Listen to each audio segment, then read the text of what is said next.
Well, good evening, everyone. Welcome to Woodstock City Council, March 19th, 2026. We certainly have a very large agenda this evening. Great to see such a full house and appreciate all the staff being here as well. We are going to jump into it.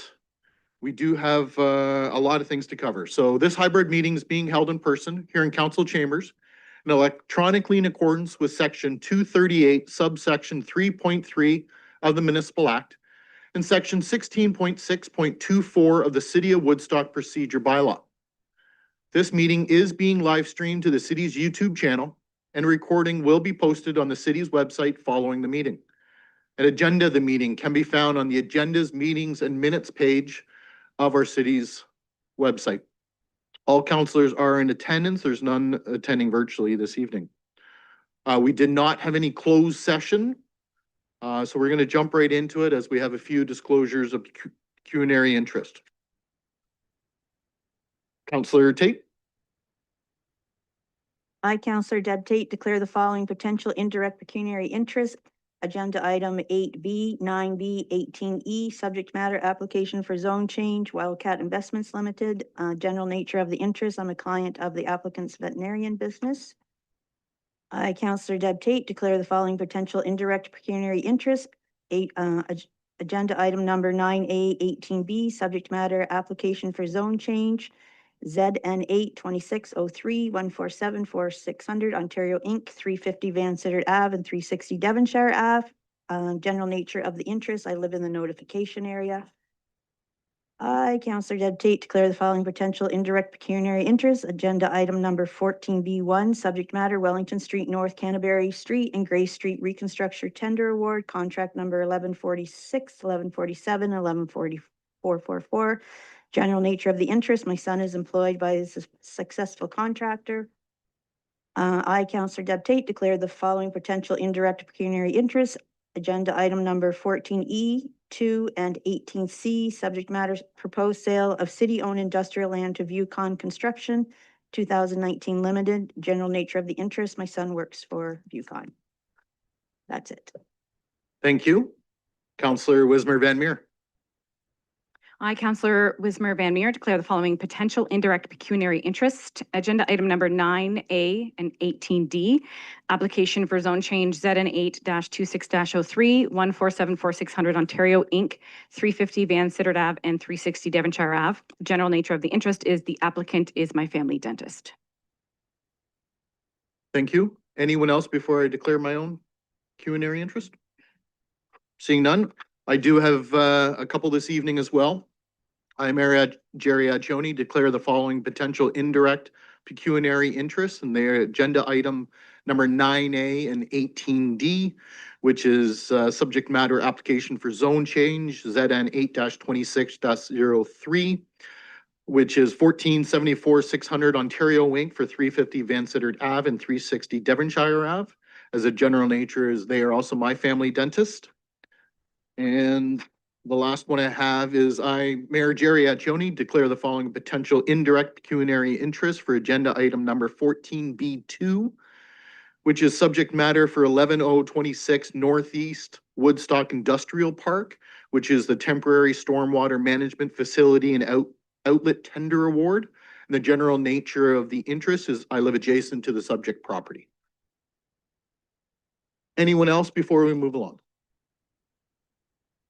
Seeing none, any disclosure of new business? Matters arising from the minutes? And that brings us to the minutes. Councillor Schadenberg. Make a motion moved by Councillor Schadenberg, seconded by Councillor Wismer Van Meer, that the minutes of the regular meeting of Woodstock City Council held on March the 5th, 2026 be adopted. Thank you. Any questions or concerns with those? Seeing none, all those in favor? Those are carried, none opposed. Additions to the agenda. Councillor Schadenberg. Yeah, moved by Councillor Schadenberg, seconded by Councillor Lauder, that the following items be added to the agenda. Delegation item for 8A, Nate Thompson, Downtown Woodstock Parking Review. Delegation for item 8B, Matthew Bocott and Daniele Sicorlo Elzenbrook. application for zone change ZN 8-26-05. That's for Wildcat Investments Limited with the address of 30 Ridgeway Circle. Thank you. Any questions or concerns with those? All those in favor? None opposed, those are carried. Okay, so there are no presentations, but as you just learned, there are some delegations. So I'll remind delegations that I shouldn't remind, I'm sorry. You asked for 10 minutes. It's certainly been approved, and we'll welcome Nate Thompson. You're up first, downtown Woodstock parking review. Welcome.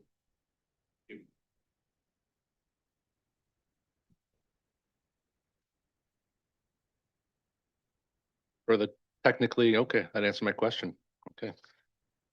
Good evening, everyone. My name is Nate Thompson, owner of Tater's Sandwiches here in downtown Woodstock. I thank you for having me here tonight. From what I've learned about most of you, you're all very intelligent, experienced people, so I won't waste your time citing the proposal verbatim. I just want to spend a few minutes just to tell you about experiences from people I've talked to along with myself about the downtown parking issue.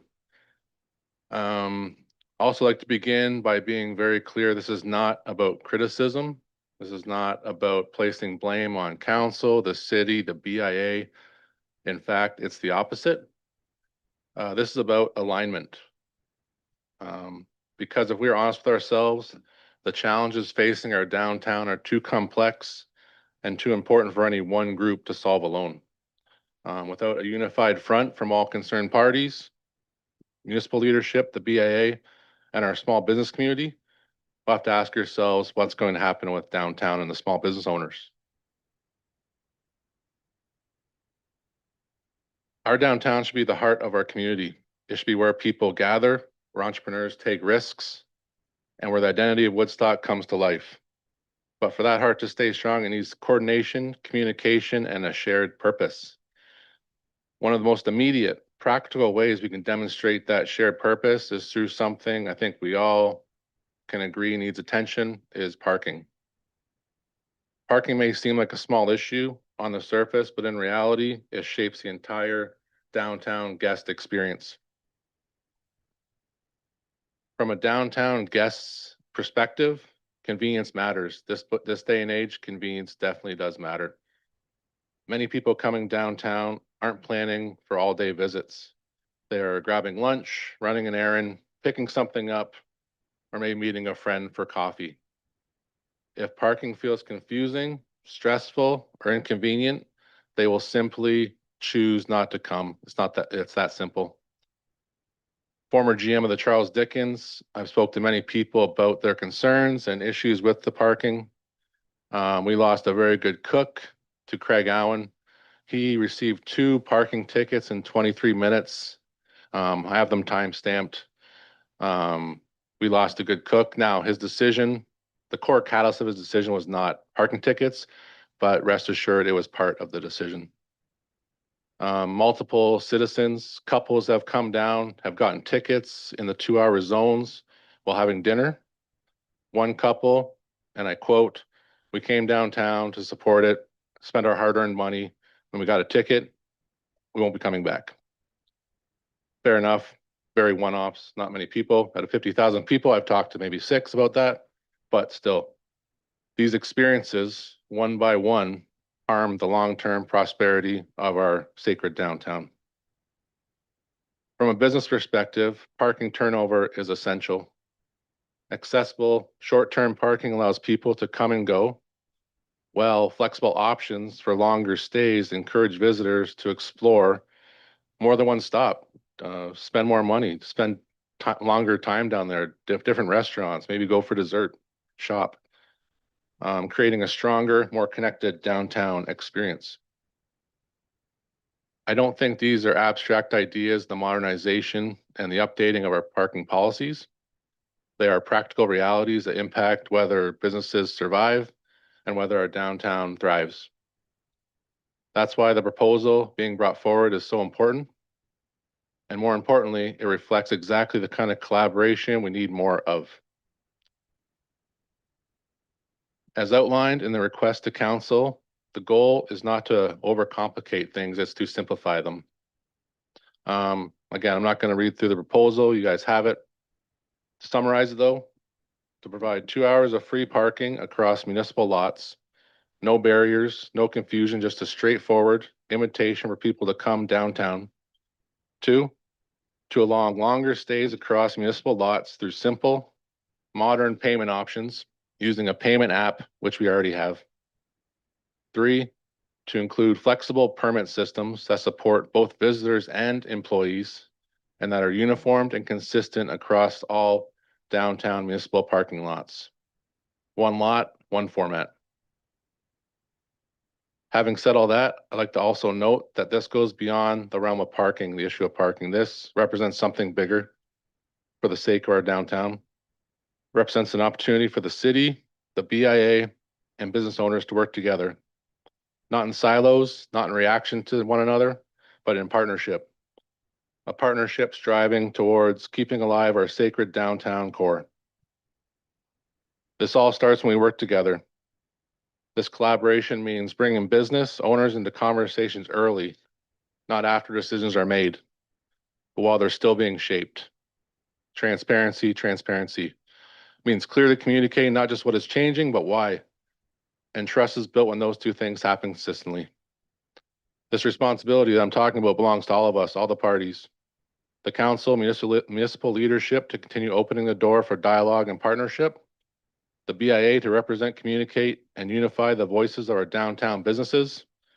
And to the business owners to stay engaged, to participate, and continue to seek solutions.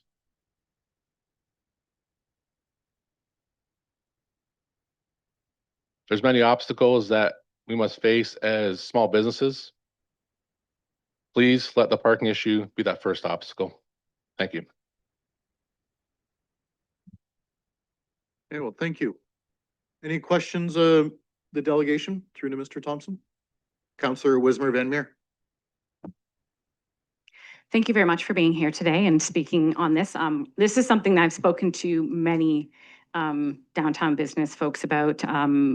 One of the places I visit frequently has multiple different services. They have massage therapy, FST, all kinds of different services. So people will go there sometimes for back-to-back appointments, and this is becoming a real big issue for them, and they're in that same block as you as well. So this is something we've spoken about many times. I like the idea of the 2-hour free parking with paid parking afterwards. The idea of having partnerships with businesses downtown, and I don't know if you can speak to this or not, Mr. Thompson, but have there been businesses that are interested in doing this partnership, that are willing to take on that task of being a space that people can go and pay for that? Has there been, because I'm assuming we'll need multiple of them to spread out in the downtown area. Has there been a lot of positive feedback in that way and some interest shown? My requisition or my seeking of that has been minimal. I can speak for myself and my wife's business, Real Treats. I think people would get on board if that was our only solution. I find personally, again, I'm still learning this landscape right now, but I find that that's a lot of moving parts. Now you're asking for a small business to be the middleman on a transaction between customer to business to city, where I think there's a simpler solution. If we have to do that, by all means. And honestly, I'm not trying to start a war, but it's just very hard sometimes. I'm sure a lot of you guys can appreciate or have experienced that you're trying to run a business in a downtown area with a lot of stigmas attached and has a kind of a rough history of retaining businesses. If you have to set an alarm every 2 hours to move your car, if I'm dealing with a catering client and I have to run out and get my car or risk that ticket, I guess I'm hoping there's a solution there where we can avoid that. But having said that, if that's what we have to do to maintain a better system, then yeah, I bet you we can garner some energy. Thank you. Any other questions or comments? Councillor Martin. I like your Substack, by the way. I follow. I'll just go home now. Thank you very much, and through you, Mayor Accioni, for the opportunity to ask the question. How common is it that business owners are parking in what I'll call those premium spots in the downtown in front of their own business, or in those premium spots in the lots closest to the downtown? Again, like I said, I didn't say this, but my main exposure is the 3 lots behind the Charles Dickens. Where, you know, 6, 7, 8, 9 businesses use that lot. From what I understand, a lot of people will not park on the street or try not to. The Dickens, even in the past, has asked cooks and staff to park in the back, leave that downtown, that street parking for people and customers. Define prime spot, but I can't say, I can't speak on that. As far as availability of parking though, no one's in those back 3 lots every day more than I am, and there's always parking available. I don't think it's quantity that's an issue or amount of spots or spots being limited. It's about the time frame and the rules that follow it. So I do have a follow-up question that is a little bit more about quantity though, so perhaps you've already answered the question. In the summertime, when patios get opened up in those spaces, we lose 9 spaces in the downtown. Is that a burden to the overall quantity of available premium parking? absolutely. Again, I laid out 3 pretty vague requests. At the same time, if once it gets dug into deeper, maybe there is some rules or some obligations of businesses to only use certain spots at a certain time of day or time of season. I think for this to work, local businesses and employees will have to play their part. I think, like, again, it's about collaboration and cooperation. If everyone kind of does what we can, there's a solution in there somewhere. So If I can follow up with a question along Councilor Martin's kind of avenue there, we were talking about patios and your experience. Since you've been downtown for a while, not just your own business, but through Dickens, do you like the patios downtown? Or do you not? You know, I've never asked you that. oh, I do. I like the idea of the blocks. I thought that added a new vibe to downtown. Because everything was new and a little rushed, I'm not sure if there was a price tag attached. Hope there wasn't. I wouldn't have liked that. I think the look is good. Everybody I talked to, there's very much a lot of mixed reviews in the downtown. I think it looks good. Have we lost maybe some parking spots due to it, especially because people don't want to tend to utilize the space and park responsibly, maybe. I like the patios, yeah. Well, thank you for that. We Yeah. certainly talk often about other things, Oh, but when I'm grabbing a sandwich. Yeah. I certainly welcome you. Anyone else here to speak tonight or questions tonight before I let the delegation go? Seeing none. Okay, thank you very All right, much. thank you.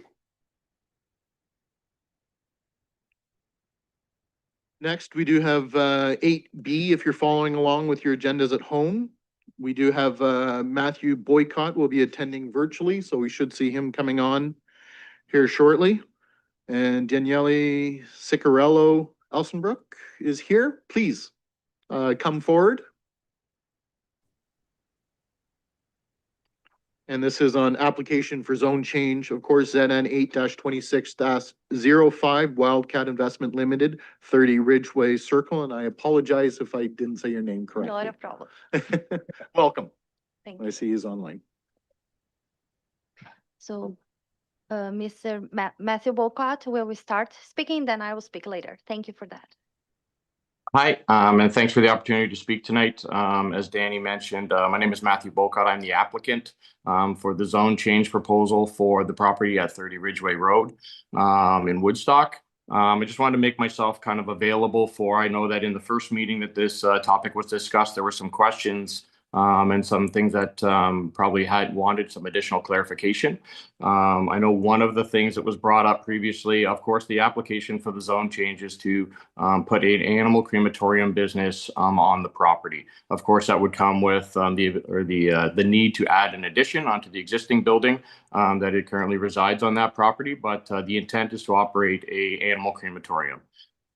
With animal crematoriums, of course, there's always questions and concerns regarding emissions and things of that nature. Just wanted to clarify to everyone in attendance, the mayor and the council members, Ontario is a province that has the most rigid emission control systems in place out of any province in the country. These are very strictly and highly regulated, and there's a lot of hoops that you have to jump through in order to comply with this. Of course, this is all governed by the Ministry of the Environment, and there's an 8-month process that has to be undertaken prior to being able to operate any of the proposed units on that site. So this is a very rigorously enforced industry. Of course, the units themselves, to explain a little bit about them, they operate at extremely high temperatures. So they're operating at 1200 degree Fahrenheit or higher. So there really is no emissions that are coming out of these units. It's all heat. So it's clear emission of heat. It's not black smoke. It's nothing otherwise. They emit nothing. They also have to have electronic monitoring on them at all times. And if anything goes out of whack with the unit, so if any particular something is being emitted that isn't permitted or isn't supposed to be being emitted, the unit's instantly shut down and basically shut off until compliance is met. So on the subject of emissions, we're very highly regulated, and there's no kind of gray area as far as what can and can't be done with these units. You have to comply or the units can't operate. Beyond that, I know there was the topic of traffic was brought up at the last meeting. The facility is only designed to basically look to hire 5 individuals. And if you account for the vehicles that are currently residing on that property right now, it would be equal to or less than what the traffic is at that site right now. Outside of that, we've retained third-party experts for everything regarding the emission proposals and stuff for the Ministry of the Environment. They're all being handled by a company called RWDI out of Guelph. They're professionals in that field, and they will be taking care of all of that documentation for us. So I believe those were kind of the quick questions and concerns. I also do know that there was a concern about the possibility of agricultural animals. The facility is not going to be entertaining any cremations of any agricultural related animals whatsoever. So that's your horses, pigs, chickens, goats, whatever you want to call it. We are looking to only operate in the companion animal sector. So cats, dogs, and things of that nature. The business is designed to be a business to business operation. So we would work directly with vet clinics, not directly with the public. So our clients effectively would be vet clinics, and they would handle the dealings with all, the individual clients that have the animals or pets that are looking to be cremated. So that's a real brief kind of explanation as to what we're looking to do on the site and the proposed business. And I'm definitely open to any questions, concerns, or any other clarifications that I can make for anyone present. Thank you for that. Thank you. So just to introduce myself, my name is Daniele Siqueleiro. I am a planner with Zalinka Priamo, and we are coordinating the ZBA application on behalf of Matt Wolcott. I just would like to highlight a few points. So Matt explained, I believe, all the questions that were raised during the public meeting, but I would like to emphasize that the proposal is consistent with the PPS.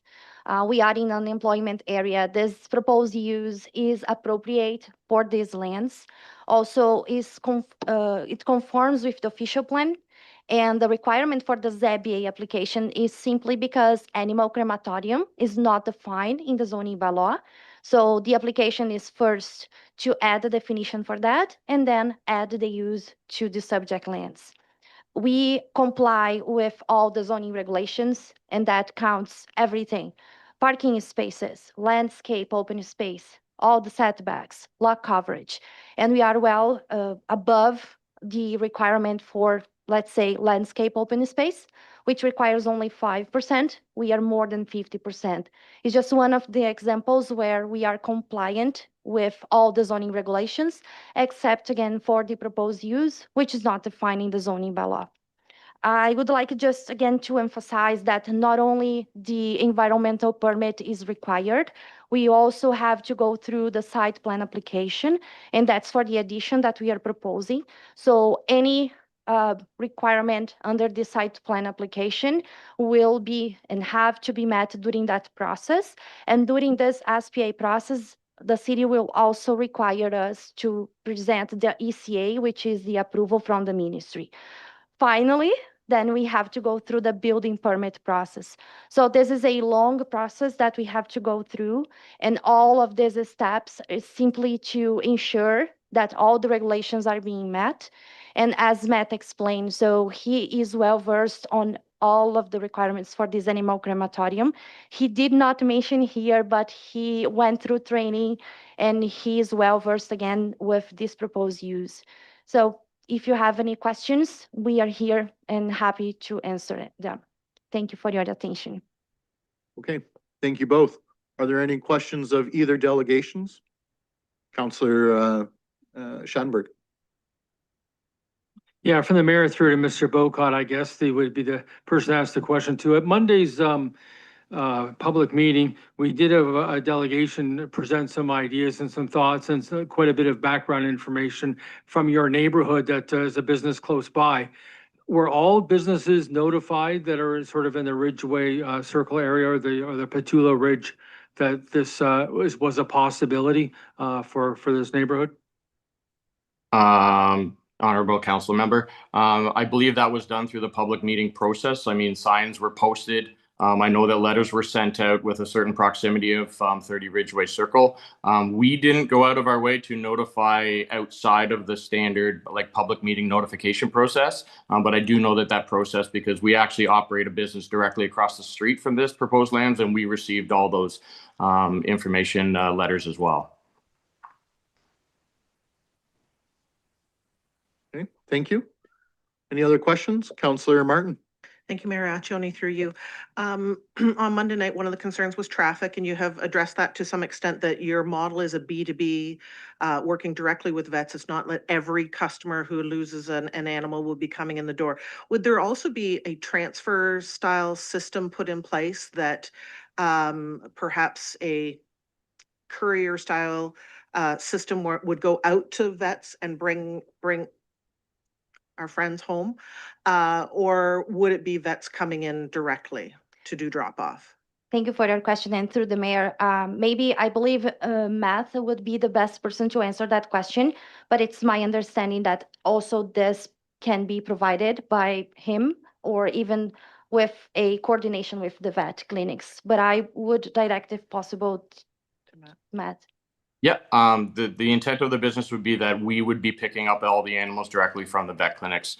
You require a reefer style vehicle with refrigeration and things of that nature. So we would personally be sending out a driver in a transit van with reefer capabilities to pick up and deliver from all vet clinics that we're doing business with. So no, vets wouldn't be required to deliver anything to the facility. Anything that is coming into the facility would be picked up by our staff.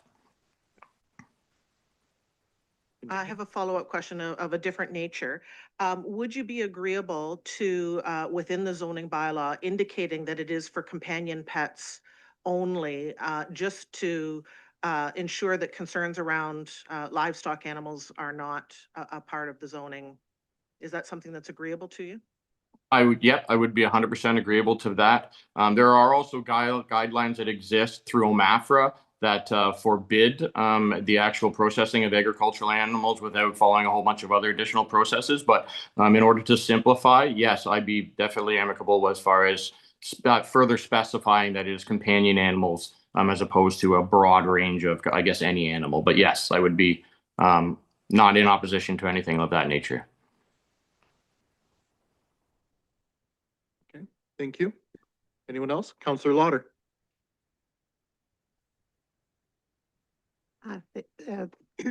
Thank you through the mayor to the delegation.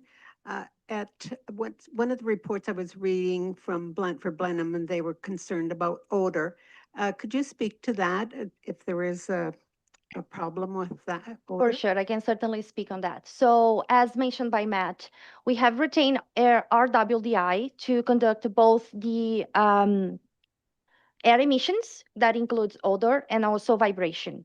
And on their studies, they concluded on that facility that was proposed to be much, much bigger than this one, that all the emissions, even vibration, odor, or anything, is really well below the minimum that has to be met. And even like odor, that's not expected to occur on this type of facility.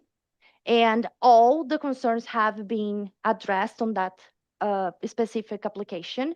The majority of the concern was that staff and the councilors did not agree that the proposed use is consistent for agricultural lands. That was the only concern. All the other concerns that were raised during the public meeting, including the same ones that were raised here during our public meeting, were all addressed, and they did not have any concerns at all. Again, the only issue was that they considered that the proposed use is not appropriate for agricultural lands. One more question. Could you tell me the nearest cremation places around here that they would have for these?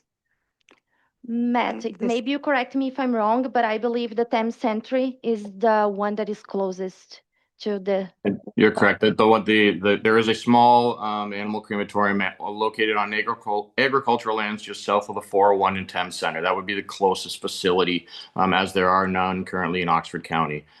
There are some that are operating Kitchener-Waterloo. There's of course some larger ones in Guelph, but the closest operating one, closest to the city of Woodstock, is in Thames Center. And just to complement, if I may, that specific incinerator, they are located within an accessory building, and that's very, very small. And again, it's in agricultural land, so they have limited services that they can provide. One more question. So would that be the one in Putnam they call, supposedly there's one in Putnam? Oh, so would Yeah. that be? That's would that be correct. the one? That's Okay, correct. okay. Yeah. Thank you. Yeah, thank you. Anyone else? Again, I was unable, and I apologize again that I was not able to attend Monday evening. It's the very rare planning meeting I missed. So you've answered my key questions, and those are the particulate matters. I've always worry of any particulates or odor. So I guess I'll throw this to you, Mr. Boycott. You did mention that any particulate matter, if they're going through the filters, let's call them, Ministry of Environment, will automatically make you shut down? Or could this be a bylaw issue if a next door neighbor, seen any particulates or even smell? Is it up to them to complain and then we follow up through bylaw? To answer your mayor's question, there's basically an electronic monitoring system that complements the units themselves that constantly monitors and computes all the emissions and particulates. So that is the unit, and that's designed and operated by a company out of London. An expensive piece of basically equipment that constantly monitors the emissions anytime the units are turned on. So they independently manage and govern, and then if something isn't the way it should be, then the units themselves shut off. Ministry of the Environment has the ability to check in whenever they would like. But the true operating nature of these units is because they operate at such a high heat and they have an afterburner technology on them, is that there's really nothing left. You're processing organic material. It's not like there's chemicals or anything going into them. It's just kind of the PET itself. And it just basically gets processed at such a high heat that the only thing that comes out of the emission stacks is heat. So that's basically what governs them, and then the Ministry of the Environment has to approve the use of those units. That's certainly the way I understood you speak to it earlier. So thank you for ensuring that. Anyone else? Okay, well, thank you very much. Appreciate it. Thank you for your time. So neither of the delegations, no resolutions required, as both these delegation refer to consideration of planning reports. The first one, Mr. Thompson's report, was 10A, and this last one will be 9B, and we'll deal with it then. So it brings us, of course, to consideration of planning reports. This is application for zone change, so this is NN 8-26-03 for 350 Van Sittard and 360 Devonshire, and I will ask Acting Mayor Schadenberg to come take the chair for this.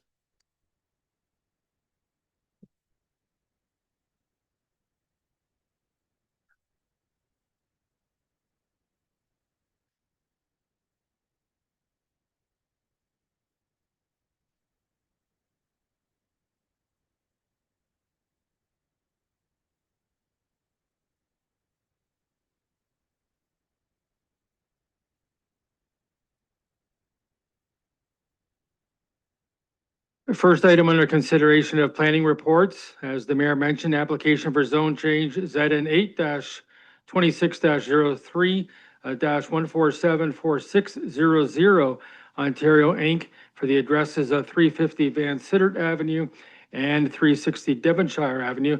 Mr. Miller from Oxford Planning will give his report.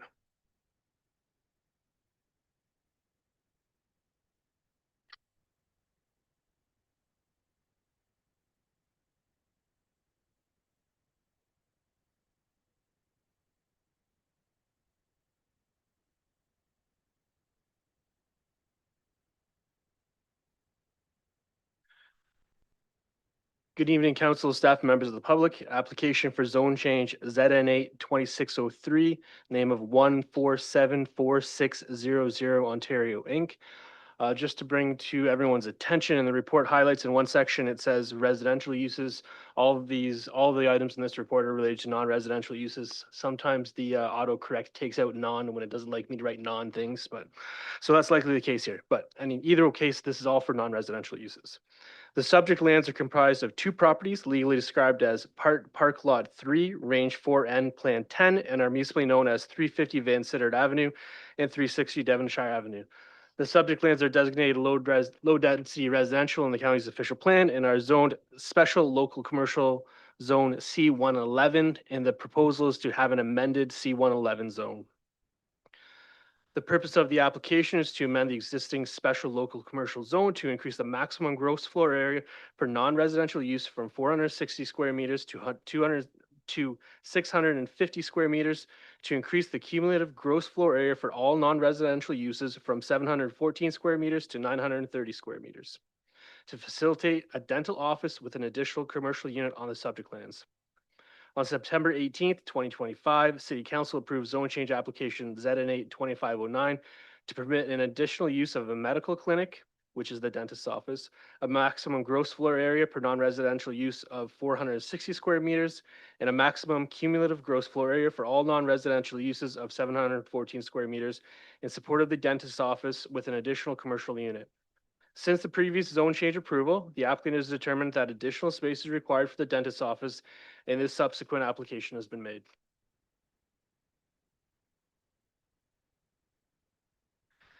Planning staff are satisfied that the proposal maintains the intent and purpose of the official plan respecting neighborhoods serving commercial uses within low-density residential areas.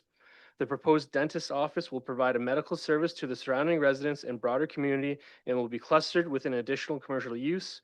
Sidewalks exist to the subject lands to facilitate pedestrian access. The proposal is located on arterial roads to minimize impacts to local streets, and no negative effects from the development on the adjacent properties is expected. Things like noise, lighting, fumes, parking, odor, outdoor storage.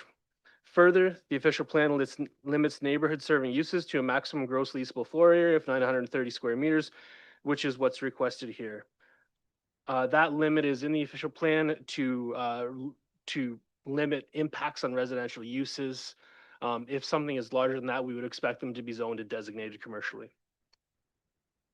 Planning staff are satisfied that the proposal is consistent with the policies of the provincial planning statement and meets the general intent and purpose of the official plan.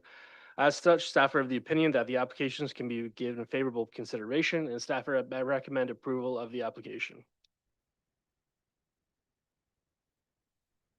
Any comments or questions from council?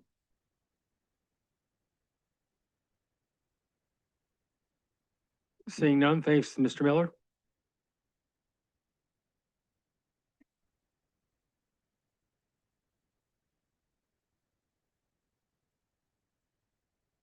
Do we have a motion on the floor?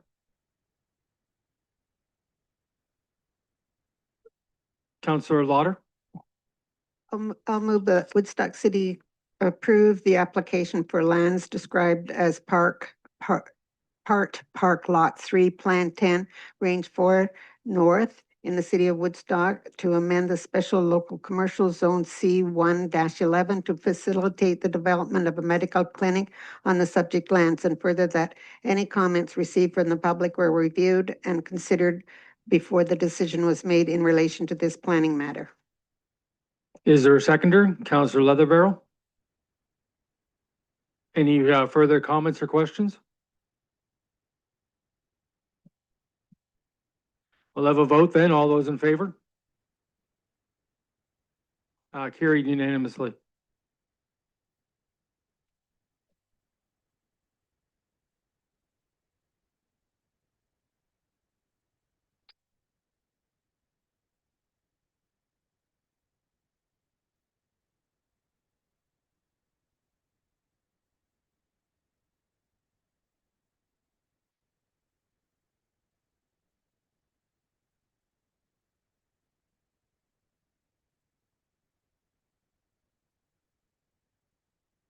Thank you, Acting Mayor Shanberg. That brings us to 9B, application for zone change, ZN 8-26-05, which is Wildcat Investments Limited, 30 Ridgeway Circle. Looking for a motion. Oh, report first. Sorry. Thank you for that. It's going to be a long night. But yeah, not quite. Oh, Mr. Miller, welcome. Thank you. Get the report first, then I'll ask for a motion.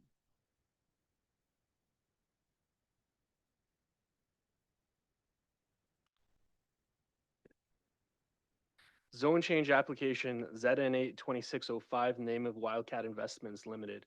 This application is related to the deputation that we just had from Monday night's public meeting. I think the only question that wasn't necessarily answered that came to me was if we can specify in the bylaw. I think it was kind of answered that this is for pets only. It is something we can do. I don't know that there's necessarily a planning rationale for it, but if it makes council comfortable, it's definitely something that we can include in an amended bylaw. The subject lands are described as Part Lot 18, Plan 1654, Part 1, 41R, 3063. The subject lands are municipally known as 30 Ridgeway Circle in the city of Woodstock. Subject lands are designated business park in the county's official plan, are currently zoned general industrial M3, and are proposed to be zoned special general industrial M3 special. The application for zone change proposes to rezone the subject lands to special and general industrial to facilitate the development of an animal crematorium as an additional permitted use on the subject lands. The applicant proposes to construct a single-story addition, approximately 348 square meters in area on the western side of the existing building to accommodate the required operational facets, including incinerator units and freezers. According to the applicant, the facility is expected to employ a total of 10 staff members, including the owner-operator, drivers, technical staffs, and administrative personnel. The proposal to develop the site for further employment uses is consistent with the PPS policies respecting intensification, redevelopment, and efficient use of lands and municipal services within a service settlement area. Planning staff are of the opinion that the proposed use is also appropriate with the business park designation. The crematorium will operate as an employment area that includes a range of industrial uses, will be accommodated and wholly contained within the existing building and proposed addition. The proposed use is considered to be low intensity and compatible with existing development in the Patullo Ridge Business Park. The existing M3 zoning permits a range of industrial uses, such as machine shop, manufacturing plant, and assembly plant that could all potentially be more intensive than the proposed crematorium use. The subject lands are located within an existing industrial area and approximately 525 from the nearest residential use, which fronts on Greenlee Line. Prior to the issuance of any building permits, environmental compliance approvals will be required from the Ministry of the Environment, Conservation and Parks for the emissions resulting from the incinerator units. And the proposed development will be subject to site plan approval to address matters such as grading, drainage, servicing, parking, and deliveries. Based on the proposed site plan provided by the applicant, the development complies with the setbacks of the M3 zone and parking provisions. Planning staff are of the opinion that the proposed zone change is consistent with the provincial planning statement and maintains the intent and purpose of the official plan respecting employment uses within the business park designation. As such, staff recommend approval of the application. Thank you. Any questions of the planner?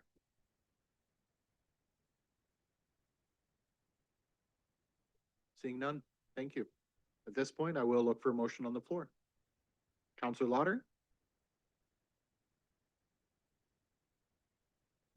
I will move that Woodstock City Council defer the zone change application submitted by Wildcat Investment Limited requesting that the lands known municipally as 30 Ridgeway Circle, City of Woodstock, be rezoned from General Industrial Zone M3 to Special General Industrial Zone M3-SP to facilitate the development of an animal crematorium in order to allow time to gather more information on the requested permitted use and consider a definition of an animal crematorium that excludes livestock and other large animals.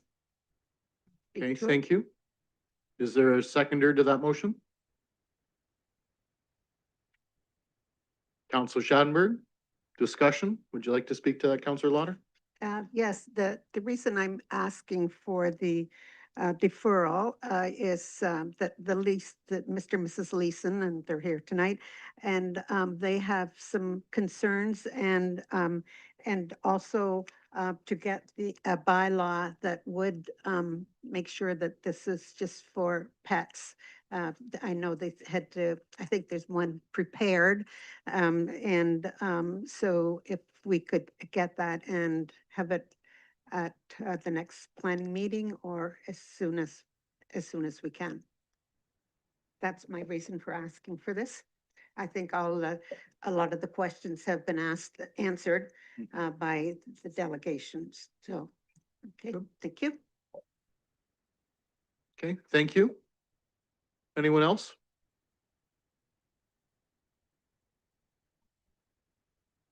Councilor Leatherborough.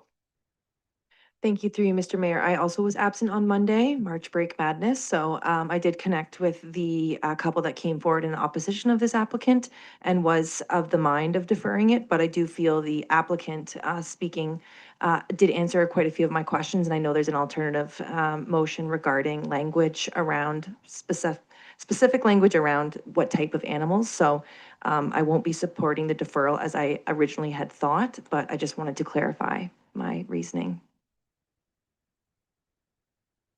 Okay, thank you. Anyone else? Okay, I certainly wouldn't mind mentioning that I had some concerns as well. I was initially in favor of a deferral as well. I do feel a lot better with the conversation that we had with the delegates tonight. There was an alternate motion sent out in your emails there as well, I think covers any kind of concerns. Personally, I have in ensuring this is a companion animal only type situation instead of no agricultural animals as being my only concern left. So I think that could be addressed as well if there's appetite. So with that, any other comments before I call the vote on the deferral? Seeing none, then I call the vote. All those in favor? Opposed? Motion fails. So in that case, we are looking for another motion. Here, Councillor Martin. Thank you, Mayor Accioni, through you, that Woodstock City Council approve in principle the zone change application submitted by Wildcat Investments Limited, whereby the lands described as Part Lot 18, Plan 1654, Part 1, 41R 3063, known municipally as 30 Ridgeway Circle, City of Woodstock, are to be rezoned from General Industrial Zone M3 to Special General Industrial Zone M3 Special to facilitate the development of an animal crematorium on the subject lands. And further, that the zoning amendment bylaw be prepared providing a definition of an animal crematorium that excludes livestock and other animals. And further, that any comments received from the public were reviewed and considered before the decision was made in relation to this planning matter. Okay, thank you. Do I have a seconder on that motion? Councillor Leatherborough. Discussion. Would you like to speak to that, Councillor Martin? Yeah, I mean, I think that, well, the planner has said that there isn't really a planning rationale for putting the verbiage in. This protects the community, the neighborhood today, but also if this business were ever to sell and a future owner came in, having this verbiage in the bylaw would ensure that we don't fall down a slippery slope of, well, anything is permitted. So to keep it as companion animals, I think alleviates a lot of my concerns. I did also have concerns about air quality and particulates. But in doing research between Monday and today, those concerns with ministry guidelines have been alleviated. Thank you. Anyone else? Any comments or questions? Counselor Lauder.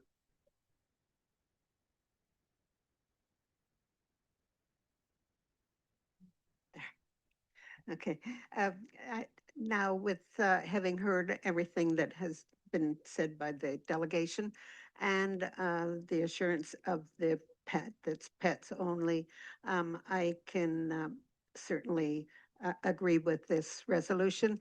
And I just hope that the Mr. and Mrs. Leeson, if there's any questions, that they can contact the people that brought forward the delegation and clarify anything for them. So, thank you.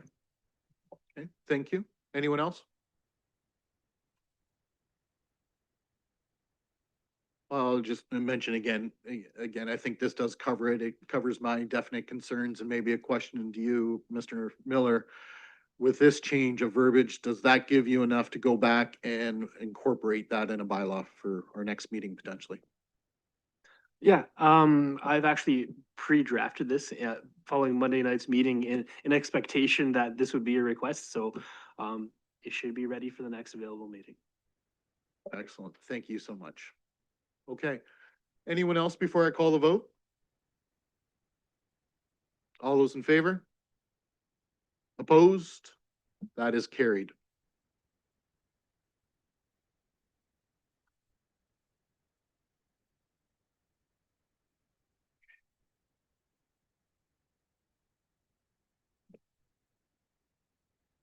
So that brings us to consideration of correspondence. For 10A Downtown Woodstock BIA request for downtown parking review. Looking for a motion? Counselor Wismer Van Meer.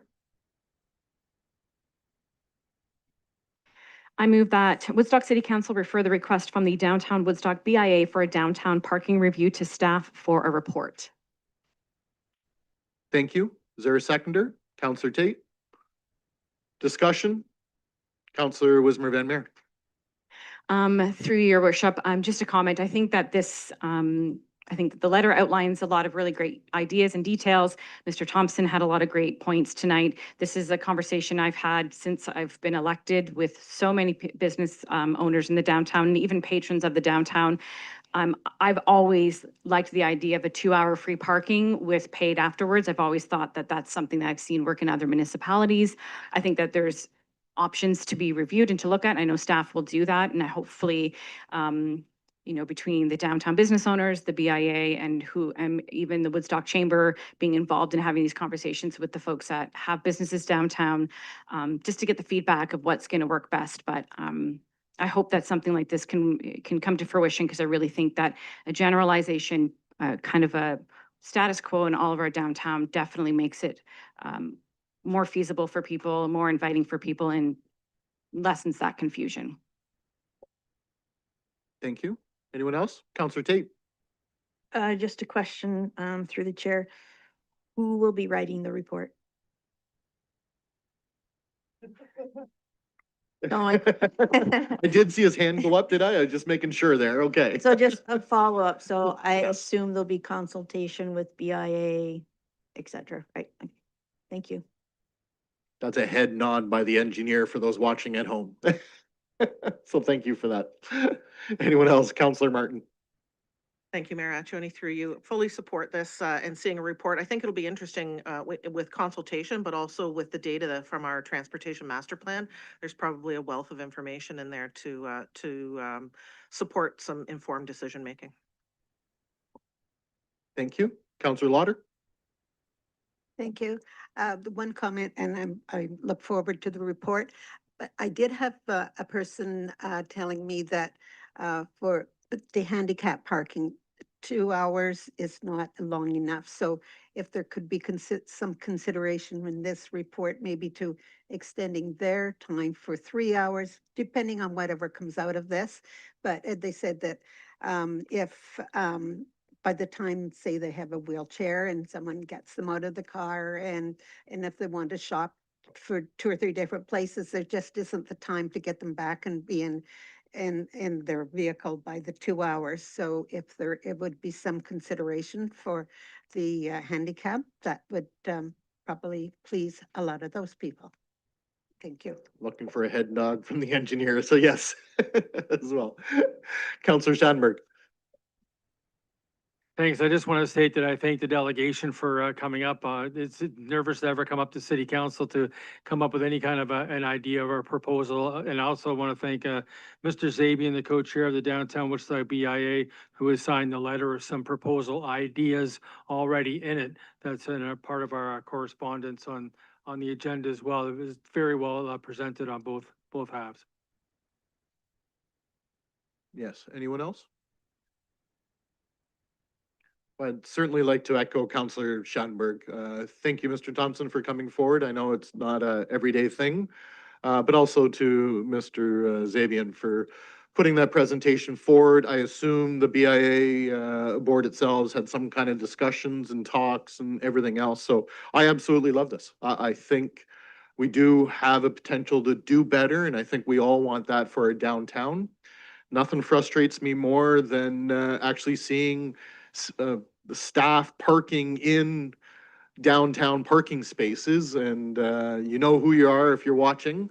Leave those for customers, come in and out, park in our back lots. People forget I can see out my window every single day to who's going where. So I think it's really important we do that for Main Street, Dundas Street, to keep it flipping over, lots of turnover, and if you are going to be a little bit longer, to park in one of the back lots if possible. But thank Mr. DeHaan and our engineering staff for taking this on and taking a look at options that council can discuss to do even better for our downtown. Anyone else before I call the vote? All those in favor? That's none opposed. That is carried. Thank you again through to the BIA for working together. Next up, 10B, Safe and Well Oxford, Community Safety and Well-Being Plan Options. Councillor Leatherborough.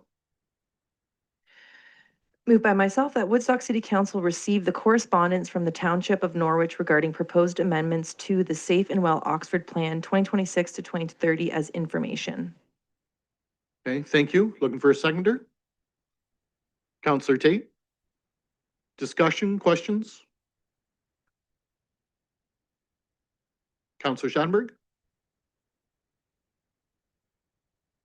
Just wanted to point out for anybody who has not read the agenda, and no reason always not to read the agenda, but Norwich Council, this is what it was quoted from their letter, their correspondence to Woodstock City Council, that Norwich Council does not wish to adopt the Safe and Well Oxford Plan 2026 to 2030, while it includes the phrase priority groups.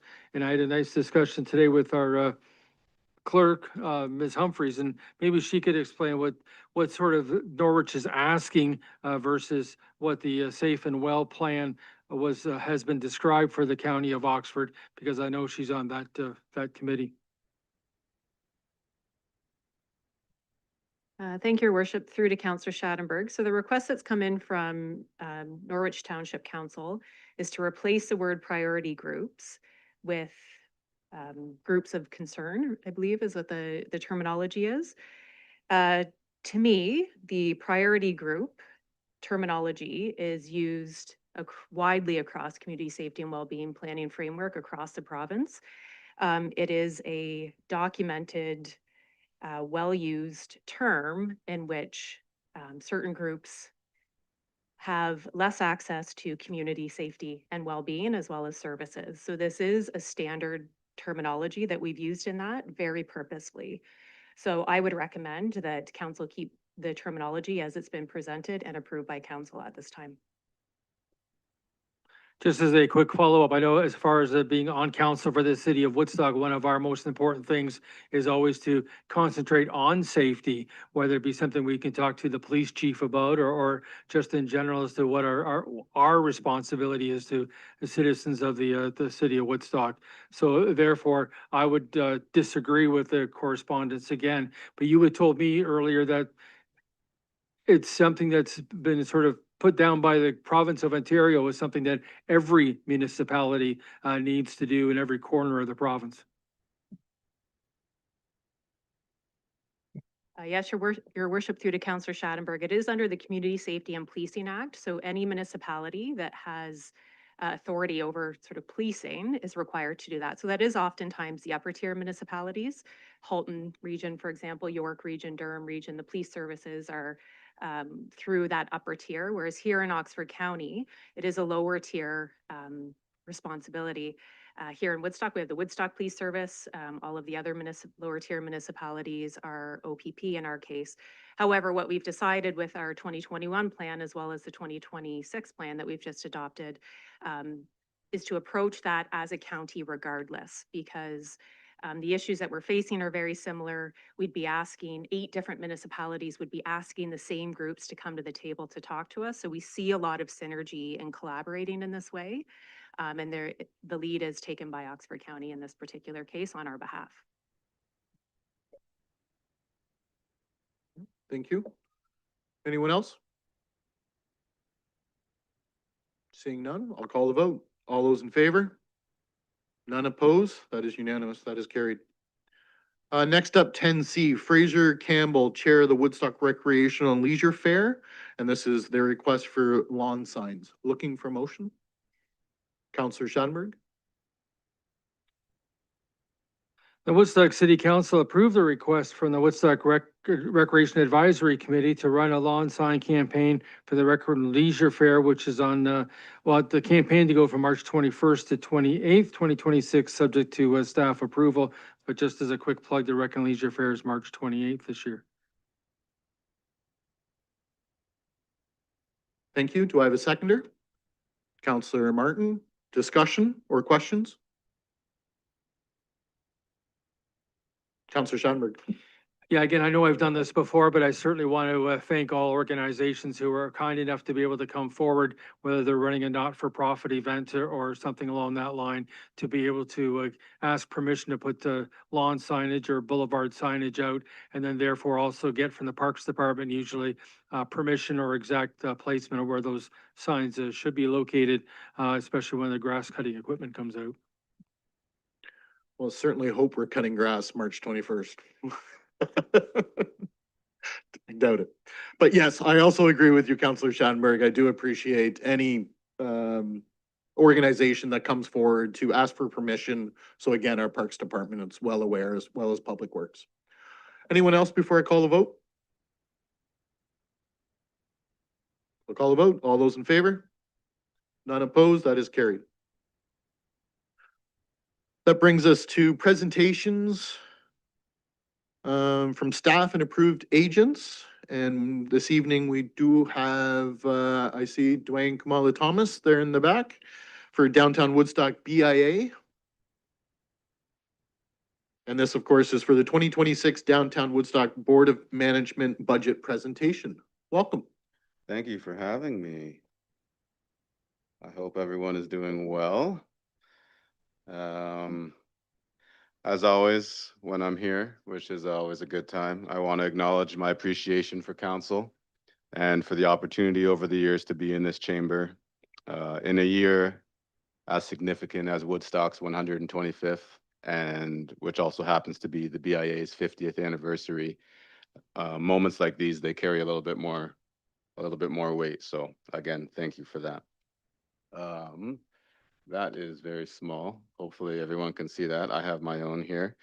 So the numbers we're looking at presenting here for the BIA budget is $238,627. The levy is a 10% increase over 2025.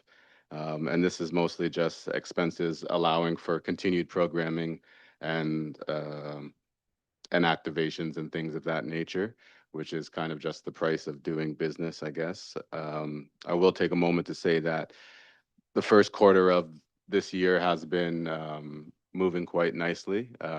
We've enjoyed a number of productive meetings as the BIA board and the committees as well. So we're looking forward to presenting the community and those joining the community with celebrations that kind of coincide with those anniversary years that I mentioned earlier. Some things of note on the budget are advertising. We're looking to invest in some signage around the city, specifically at the sporting, like the boards and that in the rinks, and kind of bringing the downtown outside of the downtown and highlighting things of that nature. Um, in beautification, we have a couple of projects on the go. We'll be doing some art wraps on some of the boxes. And we're looking at trying to add some murals to the area as well. So we're just trying to liven up and make the area more vibrant and appealing to the city. Furthermore, Street Fest is another number down there on promotions. As we all know, Street Fest is kind of the anchor of the BIA and the downtown. So we look to make Street Fest something that is kind of worth celebrating a little bit even higher and more accented this year, being that it is an anniversary year and such. So you may see reference to it as Sidewalk Days as well, because we're just trying to bring back some tradition and things of that nature. That is pretty much the bulk of what I have to speak to. In closing, I'd like to say I did write something here so I can get it right. And first of all, again, thank you to our co-chair, Fidel Zabian, who couldn't make it, so I'm speaking in his place. But over the years, I've come to learn more about the people and stories that shape Woodstock. Names like Bernadette Smith, Wendy Calder, our town choir, Mr. Jones, which I spoke to earlier this month, or last month rather. But in doing research for the 125th year, I came to learn something about the crest that sits behind the mayor and the word onward, and the reason why they chose that slogan 125 years ago, which is kind of poignant still. So 125 years ago, there were questions about growth and about change and about how to move forward without losing sight of what mattered most. And standing here tonight, looking at that word, onward, engraved on the desk or the wall rather, I'm reminded that onward is not simply about expansion. It's about thoughtful progress, moving forward with intention, stewardship, and shared belief in what this city can become and has become. I also was struck recently by an article titled, "Nestled Between Toronto and Detroit is the Friendly City with a Charming Downtown, Local Shops, and Art." This was an article that just came up in my feed. And I had to stop to read it and make sure that they were talking about the friendly city that is near and dear to all of us. Because there's a lot of places between Detroit and Toronto that they could have been speaking about. But the fact that they were talking about Woodstock meant a lot for everyone here and all of the work that you do and all of the businesses that the BIA represents and the community that we all are a part of. So I just wanted to say thank you. And any questions, I guess, but that's your words, not mine. Thank you. Any questions of council? Councillor Tate? Through the chair. Just had a couple questions because I looked at 2025 compared to this one. So, Yes. and I was confused about something that came out. So this is, your budget's already been passed by the board. Our budget has been created by the board. We're presenting it to the membership at our AGM on April 13th. Okay. Yes, if that answers. Yep. that Yeah, makes sense. okay. So, sorry, through the chair. So there's a 10% increase. So is that a 10% increase in the levy to the BIA members? Yes, it is. So that's already been through the board, I take it, and then you present to the members, and if the members can push back against that?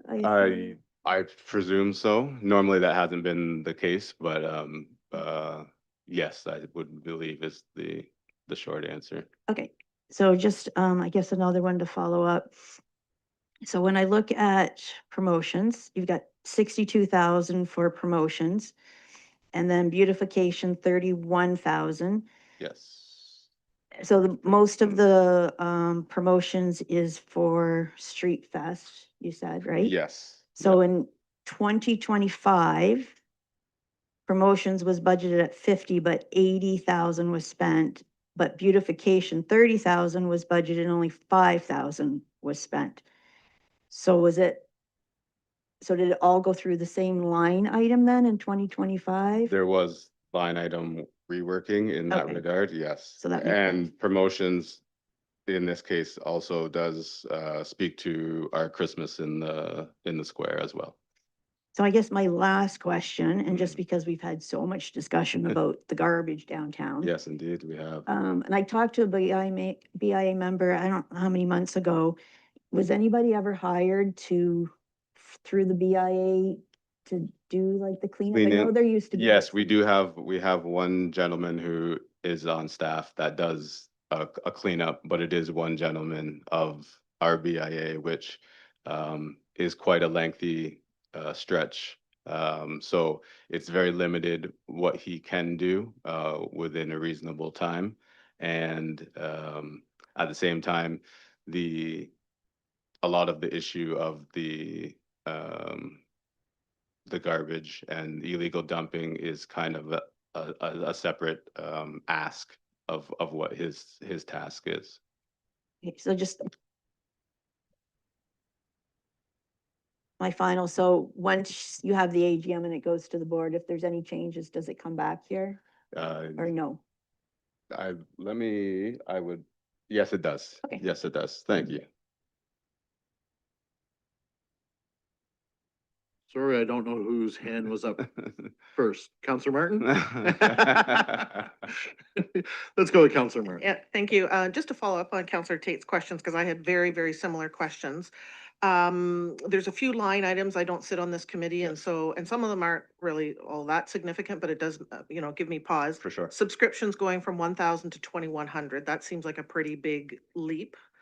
Last year was, sorry, I looked up last year's budget as well. So it went from 1,000 to 2,100, and phone went from 550 to $1,200. Are there more phones, or has the price of So carriers gone up? and one of the matters that last year we tendered out our social media and whatnot, which is a major bulk of what we do, to an outside company.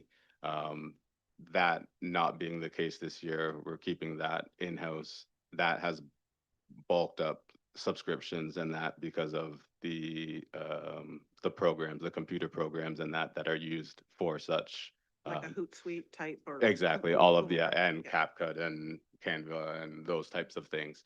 And then that, again, that the amount of time spent in social media speaks to the phone usage, because there's more data now being played through in that regard. Okay, if I could follow up, through you, Mayor Accioni, wages is going from 31,000 to 40,000. Is that more hours? Is that more people? Because I had a similar question about, I think his name is Gary, that does Correct. clean team, cleaning up throughout the downtown. But his task is loose garbage, not is correct. actual bagged garbage. Yes, that is correct. Does this increase in staffing allow for more cleaning up downtown? Because I do hear concerns from time to time on cigarette butts and other Yes, loose indeed. cardboard and so on that tends to blow around. So what we can do in that regard is very minor, but that does speak to our attempts to get what we can get cleaned up. So the increase from 31,000 to 40,800 is not another person to do some downtown It cleanup? is not. No, it is not. Okay, and then I had one final question that is a little out of the box, and it might be very preliminary for the BIA. Okay. The province has initiated discussions around BYOB at festivals, tailgating as it were. Okay. Has the BIA talked about that at all for events have- like Street okay. Fest or the Christmas lighting? We have not spoken to anything in that regard. Any intentions that we have been through the standard licensing process. Not that I'm a fan of what the province is proposing, but I Yeah. am curious if the BIA has taken a look at it or what the costs or benefits or risks might. Yeah, and be I have, associated with it. this is the first of hearing of that, so perhaps it's something, I will research and see. Yeah, Thanks. Appreciate the answers. thank you. Thank you. Counselor Leatherborough?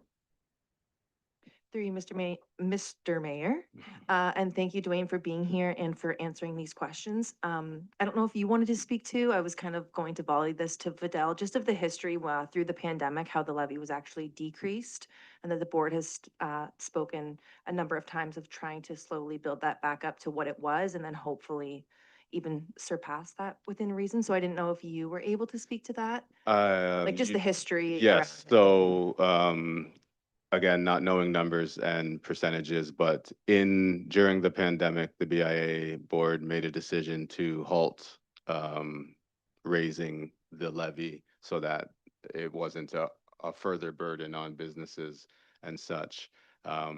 As a result of that, the BIA kind of stubbed their foot, so to speak, and is now playing catch up to what the levy should be at.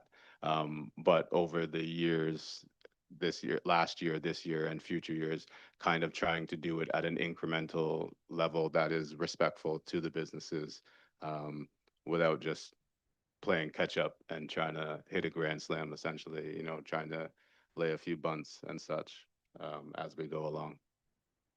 If that answers your perfect. I think so. Anyone else? Well, I just want to say thank you so much for stepping forward, doing the presentations. I always enjoy hearing you speak. As far as the onward goes, I've always thought of it as learning from our past and, hoping not to make the same mistakes moving forward. So, sitting here, I'm quite honored and every now and then looking at that, Mhm. and it's kind of neat you picked up on that specifically. So Indeed. thank you for that. Best blessings, one and all. Thank you. Yeah, and thank the BIA board for us. We appreciate working together and look for a great year. Will do. Thank you. Thank you. Looking for a motion? Counselor Leatherborough? Moved by myself that Woodstock City Council approve the Downtown Woodstock BIA Board of Management 2026 budget as presented, and further that the board report back to council with any recommended changes to the 2026 budget following the April 15th, 2026 AGM. Thank you. Do I have a seconder? Counselor Wismer Van Meer? Discussion or questions? Seeing none, I'll call the vote. All those in favor? None opposed, that is carried. No mayor's report tonight, no counselor reports. We do have some department reports. 14A from Administrative Services. 2025 Development Charge Reserve Funds. Looking for a motion. Counselor Leatherborough? Moved by myself that Woodstock City Council receive the 2025 Development Charges Reserve Funds report as information. Thank you. Do I have a seconder? Counselor Martin, discussion or questions? Counselor Martin? Just a really quick thought to say that I'm pleased to see we're going in the right direction. Yeah, I agree. Anyone else? I'll call the vote. All those in favor? None opposed, that is carried. Next up would bring 14A2 is 2025 expenses and unit, oh my goodness, remuneration. Wow, there's anyone looking for a motion? Counselor Lauder.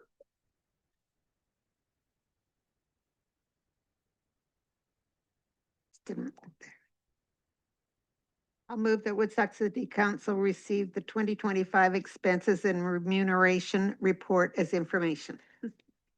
Thank you. Is there a seconder? Counselor Leatherborough. Discussion or questions? Seeing none? Call the vote. All those in favor? None opposed, that is carried. Counselor Lauder, your microphone is on. Oh, No, it's okay. Okay, now we're into, let's call it the meat and potatoes of tonight's meeting. We do have at least 33 motions to go through. So I'm gonna do things a little differently this year. I've mentioned this to all of council, but especially for those watching at home and in City Hall here. I'm gonna go through each one individually and ask if there's a motion, starting with number one, then we're gonna go through. If there's none, we'll go to 1A. If there's none, we'll go to 2, et cetera, et cetera. We wanna make sure we are as clear and transparent as possible and make sure nothing gets missed. Again, it's a big budget, so let's talk about this and ensure we don't miss anything. So with that, we are going to start. Again, this is the revenue fund operating budget approval.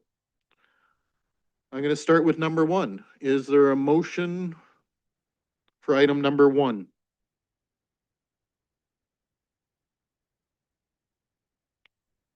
Seeing none.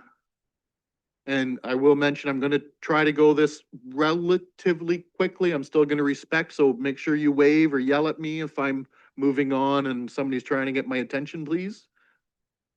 So with that, nothing. 1A, motion, Counselor Martin. Thank you, Mayor Accioni, through you, that 300,000 from the 2025 operating surplus be used to support the replacement of debt financing for the complex roof repair project, building 00075, removing the base addition request.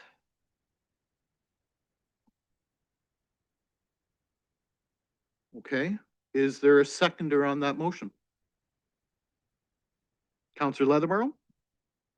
Discussion? Counselor Martin, would you like to speak to that?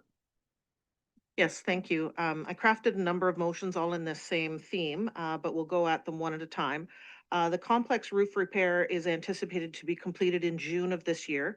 We have an operating surplus from last year. We taxed people. We didn't spend it all last year, so we have that surplus. And while this is not the normal way that we would use a surplus, this is an opportunity to reduce the levy impact by 0.36%. This saves us 0.3%, 3.36% on the levy now, but it also saves us on the cost of principal and interest payments upon the project completion, which is, I have my numbers combined here, so I'm going to have to break them out mentally, somewhere in the $70,000 range for this $300,000 line item.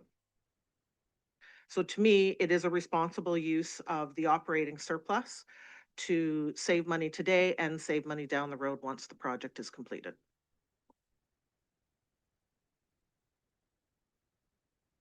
Okay, anyone else? Counselor Tate? Through the chair, I will not be supporting this motion. Using the operating surplus is not a very fiscal responsible way to use the money. It will end up costing us double next year, so the taxpayer will end up costing double. The city CAO spoke at length about the financial issue we have with the asset management report and our current state of finances and the building. So if the CEO could just comment about using the surplus, operating surplus in this manner. Thank you, Your Worship. The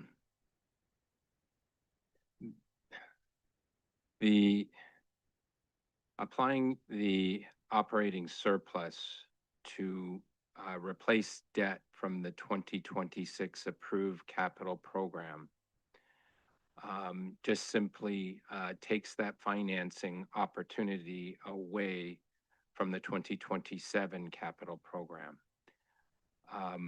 When we look at our capital forecast, we always present council with a capital budget for the current year, and then we look forward 4 years. When we look forward those 4 years, the capital financing requirements are continuing to increase year over year. When we look at the 2027 year, in the building reserve area, our our capital program for 2027 was underfunded by over $600,000. And that includes the use of $1 million of debt financing for that proposed program in 2027. So avoiding debt in the 2026 budget by applying the surplus from the 2025 fiscal year, all that does is simply delay by 9 months that debt coming back to council for approval in the 2027 program. So it is, with respect to financing for capital program, the city is very hand to mouth. We raise the money, we spend the money. We don't put it into reserve accounts and let it sit. So when we go to the taxpayer for these capital dollars, we're putting those capital dollars back into our assets. They don't sit waiting for an opportunity to use them. And so when we talk about financing in this way, we're not avoiding debt financing. You would just, if you apply it today, you're simply going to be looking at more debt financing in December when the next council is considering the 2027 capital program. And I think it's important to point out that this does not reduce the tax levy or the tax rate, because council did not move a motion to actually raise the $300,000. That was motion number one. There was no motion that came forward. So there is no immediate savings because that motion was did not come forward. Continue, Counselor Tate. So just further to that, so what it does is nothing, because the motion wasn't moved, but it also, the next council coming in is going to be in a financial situation. They're going to have to double because we didn't do what we should do. So I will not support that motion. Okay, thank you. Anyone else? Comments or questions? Counselor Leathermore. Through you, Mr. Mayor, I just wanted to clarify that I plan on seconding motions just so that we can have this debate, and obviously appreciating staff's input. So through to the CAO, not even sure if it's a comment or just feedback, but when you say hand to mouth, I suppose I don't feel like that is also long-term sustainable. And I understand that it's really, there's many expressions that we can use in this. So going over these motions and deliberating with staff and speaking to some of the colleagues, I do see the leftover funds to apply it to today's issue because the cost of living is so high. So I do understand kind of both perspectives of how to effectively use these funds, and going forward, the cost of things is only going up. So just wanted to make mention of that hand to mouth is not long-term sustainable. So maybe the next term of council too needs to kind of create a new reserve or a new strategy. But I do value what the attempt is that Councillor Martin is trying to do here. So I will continue to second motions for debate purposes, and I thought I should mention that. Thank you. Anyone else? I'm just gonna mention that I have initially reading this motion, you know, I was going back and forth on it. I have kind of sat down looking at our future budgets, not just this year, but future budgets. I've got some serious concerns and some hesitancies. I certainly have no intentions pulling away our operating surplus, knowing what is coming forward. I think it is too narrow of a focus right now. I think by not raising it in item number one, that's the responsible thing. We're not raising the taxes based on that because of today's economy and everyone's concerns. So if I were to approve this, I certainly can't. Because again, not only are we hurting ourselves right away, but knowing what future councils are going to be looking at, we've got the numbers here. We're only talking next year. We're not talking 10 years from now. That operating surplus is certainly beneficial to help at that time. So for those reasons, I will not be supporting it as well. Any further before Counselor Tate? Through the chair, just a comment for the general public. So the only way that we raise money is through taxes. That's the only mechanism we have. So there is no other way to raise money or to pay for stuff. It goes right on the levy.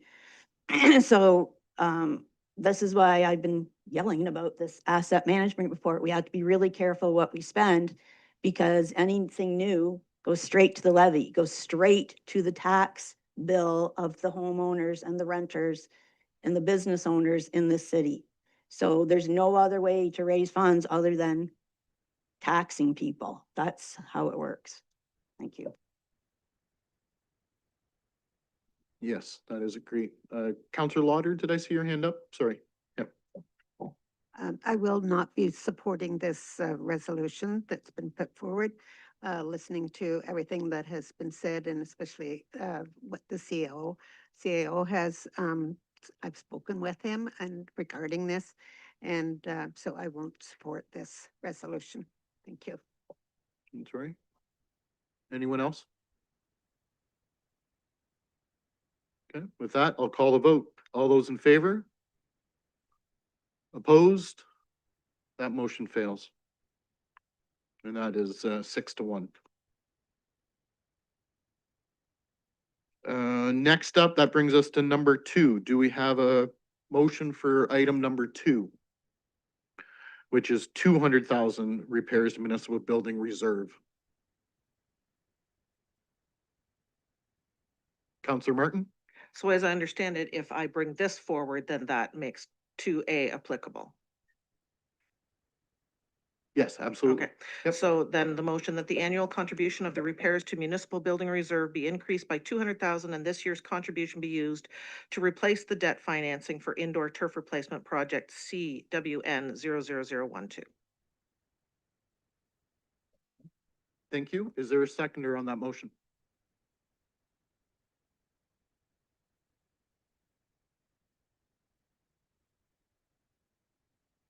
Last chance? Okay, seeing none, we'll move along to 2A. Is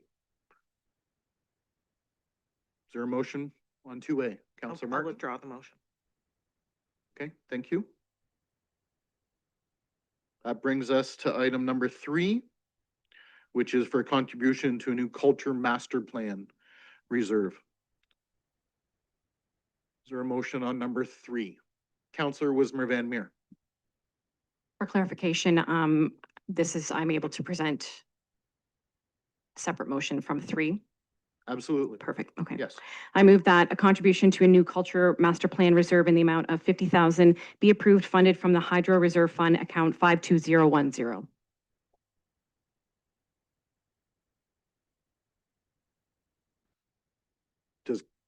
Seconded by Counselor Lauder. I just want to make sure everybody has that and we know what we're going to be voting on. Yes. Counselor Wismer Van Meer, you want to speak to that? Yes, thank you, Your Worship. This is the Culture Master Plan Reserve is something that I know has been discussed for a while. I think it's important that it is done, but adding it onto the levy was, we have a very large budget, so we have this reserve fund that is available for us. These are funds that we are getting from hydro that we are creating within our community. So these funds are here for us to use back into our community. And being a part of the Heritage Advisory Committee, in some of our discussions, this is something that we feel is important as well to see come to fruition with the considerations of the Museum Square and downtown revitalization, things that have been discussed for many years. So this is all kind of bit and part of that. So. Yeah, thank you. Anyone else? Counselor Tate? Just through the chair, I just want to thank Councillor Wismer Van Meer for bringing that forward. It was a good catch that instead of taking it from the levy, you take from this reserve fund. So appreciate the work. Yes, I'd like to echo that as well. Counselor Lauder? I too pleased to see this coming forward. It was, I think, 2014, came before the council of the day, and that was turned down, and it's been left until this time, and hopefully this will be able to move it forward and go into 2027 when for the full amount that might be required for this uh, study. Thank you. Okay, thank you. Anyone else? Counselor Leatherborough. Through you, Mr. Mayor, I absolutely support this project, but I did want to mention too, just to clarify that there was another motion for it to be pulled from the surplus, which I was also going to support because it was a drop in a bucket, whether it's from this reserve or from the surplus. So I did want to make mention that this is critical for our growing community. So I thought it was important in case not everybody's following along with the motions written here. Yes, I was certainly going to mention that if this motion is successful, obviously we'd be going over the others, but again, I think this is one of the fiscal responsible things. We do have a lot of asks. Like I said, we've got 33 motions to go through and we're on number 3 right now. There's a lot to go through, so we're going to be looking at these individually. But again, keeping in mind some of the full-time employee needs we have are pretty clear as well. So with that, anyone else before I call the vote? All those in favor? That is unanimous. None opposed. So again, I am not going through a 3A or 3B for those reasons. That brings us to 4. Is there a motion for a one-time contribution to the North Woodstock Community Complex Reserve? Looking for a motion.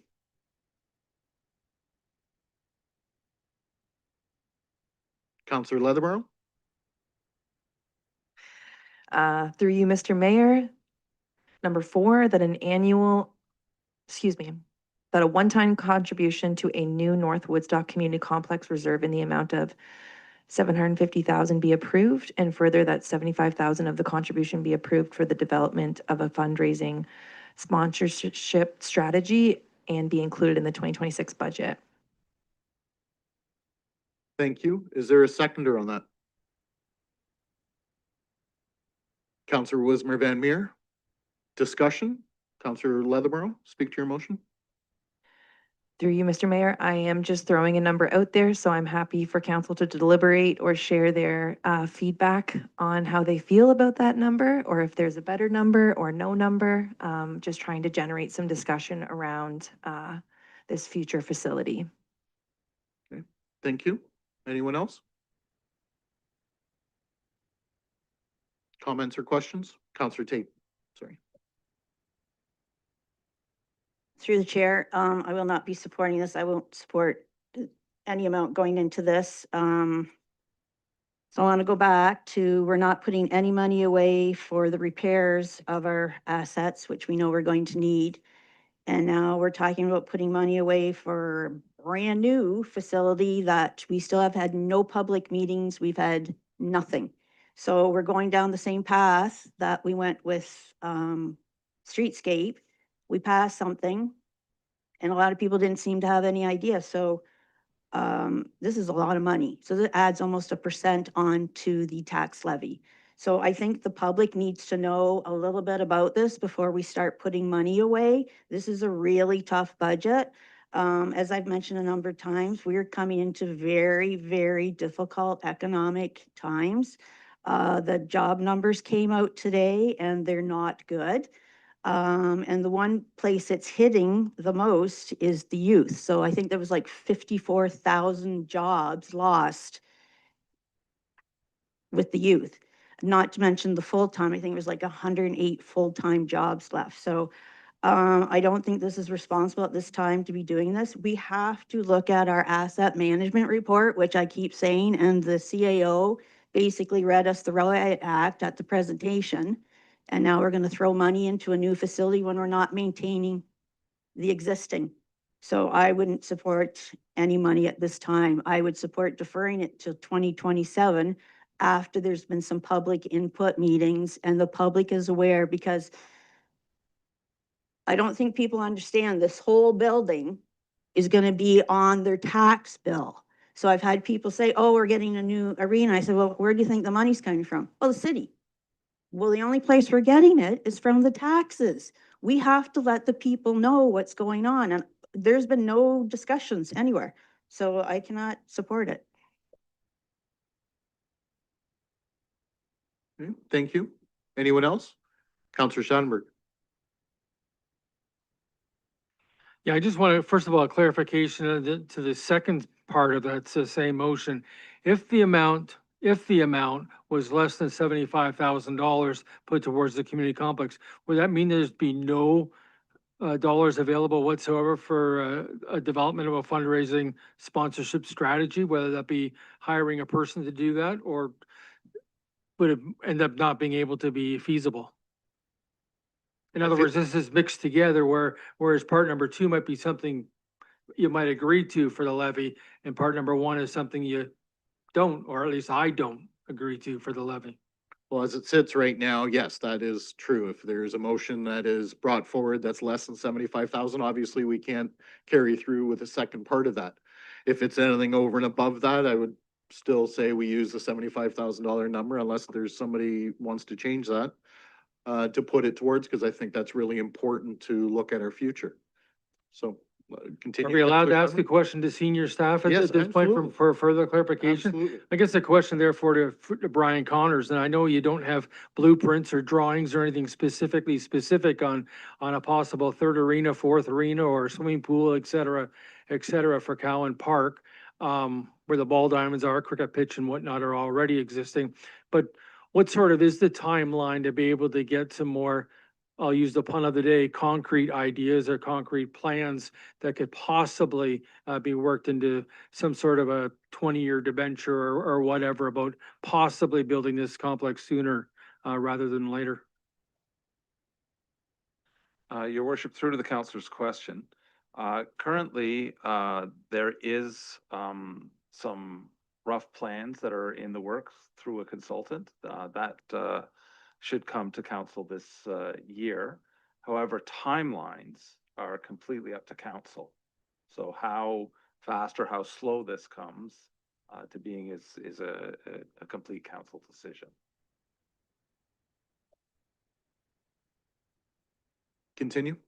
Yeah, maybe just a comment. I just don't know if it should be an ad hoc committee outside the Recreation Advisory Committee, or maybe a whole brand new committee as defined by council with 2 or 3 members of council on that committee. But I really do think it has to get to the point soon where we create some sort of a committee to start working towards this, because I know back when the community complex was built and opened in 1996, there was all kinds of fundraising committees and organizing committees between the user groups and whatnot to help promote this and to sort of get things going as far as lotteries and whatnot. So I think we should have some sort of availability for that, whether it be a sponsorship person to help create a committee, but not necessarily put money away for it yet.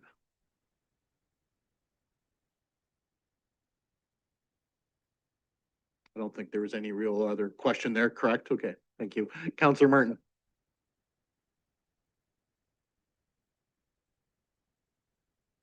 Thank you, Mayor Accioni.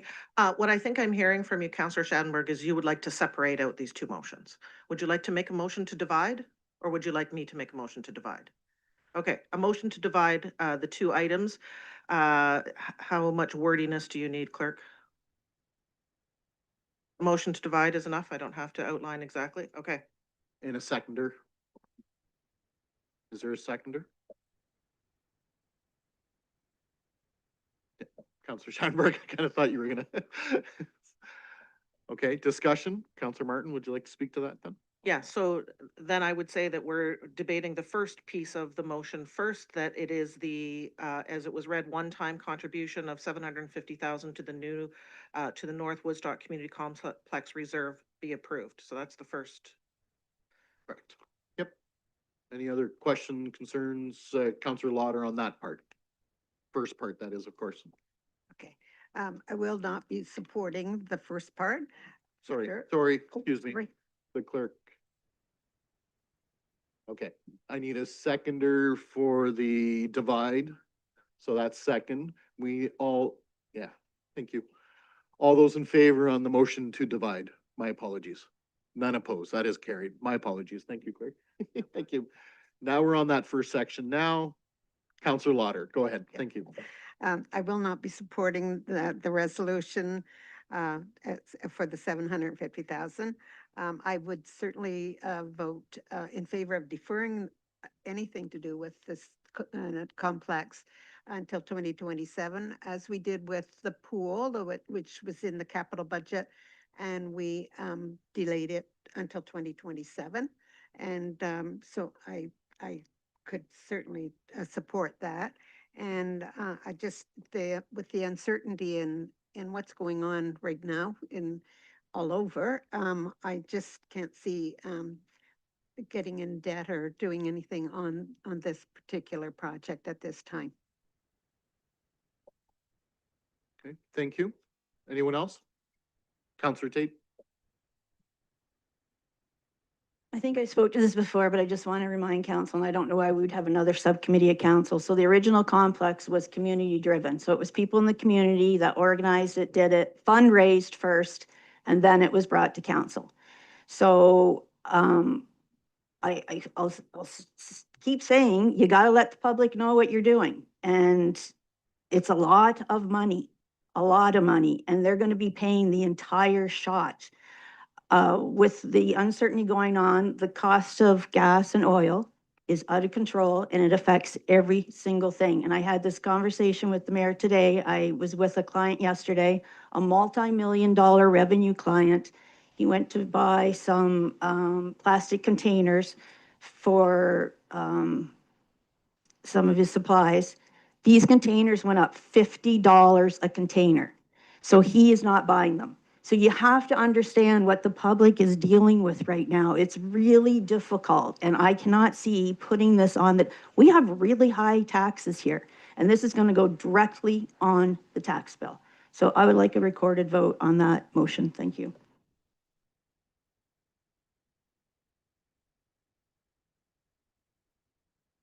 Counselor Leatherborough?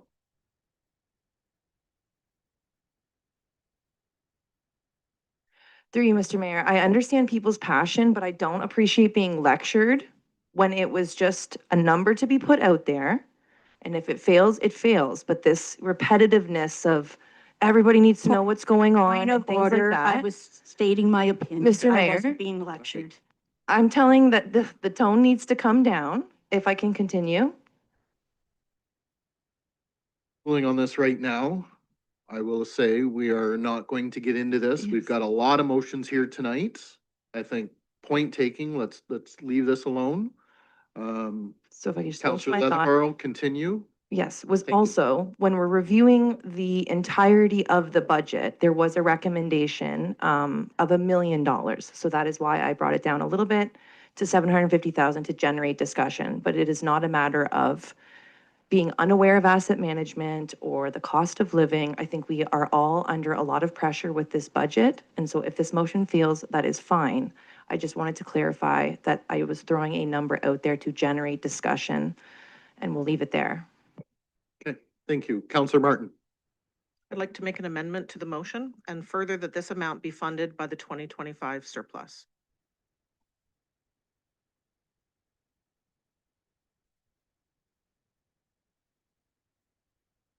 Um,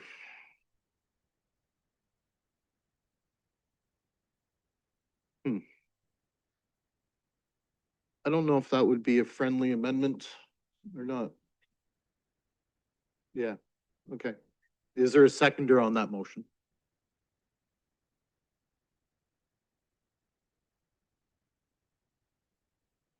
Okay, seeing none, that motion fails. Back to, well, it goes back to the original motion, sorry. Anyone else back to the original motion?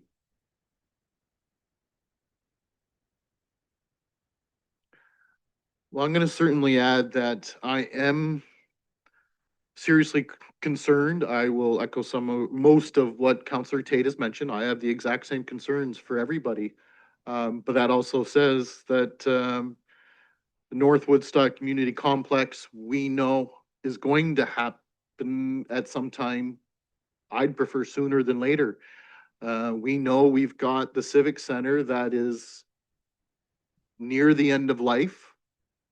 We know we need more, and ice time now is under pressure. In fact, I've met with multiple groups coming in with lots of concerns that they're stopping teams from playing because of the lack of ice time. So the demand is now, there's no question in that. In fact, I've already started advocating with our provincial and federal partners. Some of you councillors have sat in this room in those meetings at AMO and Roma. We have started asking for partnership with some, again, the provincial, federal money. This is a reality. This is hitting us. We talk about debt loads. Well, this is a future debt. Again, this isn't in question. This is coming. So I will be voting in favor of this. Again, recognizing the costs to today's levy, but also recognizing it could be anywhere from 50 to $85 million. Numbers are all over the place. This is quite a project for the future. And if we don't start putting some money aside now, the impact's even worse on our residents. So with that, before I call the vote, any final, Councillor Leatherborough? This will be my last. I'll move an amendment, if I can get a seconder, to change the number to 350,000 instead of 750,000, if I have a seconder. Okay. Councillor Martin? Yep. Perfect. So, Discussion, Councillor Leatherborough? Would you like to speak to that? no, I can reread it or just clarify that it's now decreased to 350,000. And along the same lines, we have many more motions to go, but I do believe I've sat in on those delegations. I also think that any user group in this city is constantly talking about the future rec facility, childcare, all of those things. So I'm happy to decrease it to at least bookmark that, trying to move the needle a little bit. Sorry? Yes. Anyone else?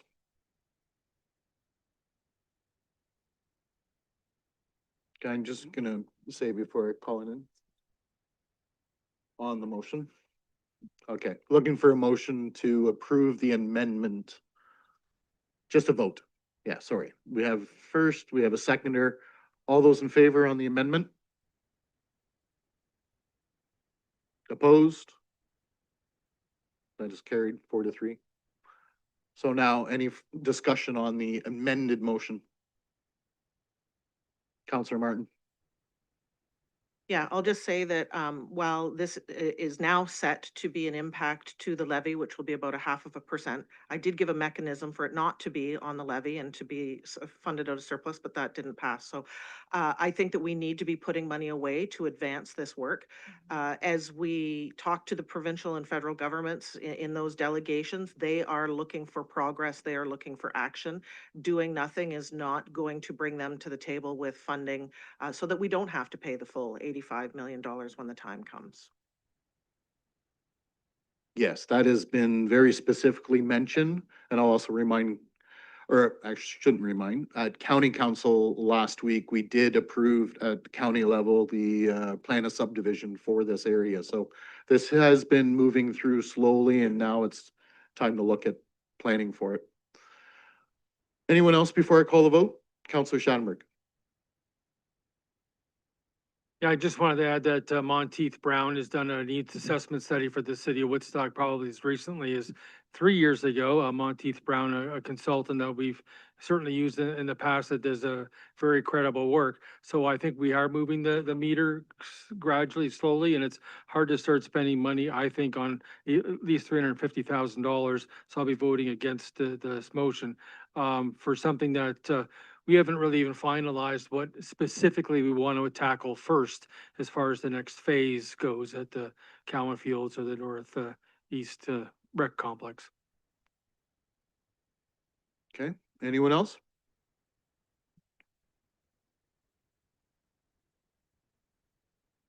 Okay, it is a recorded vote still, so I'm going to turn it over to the clerk.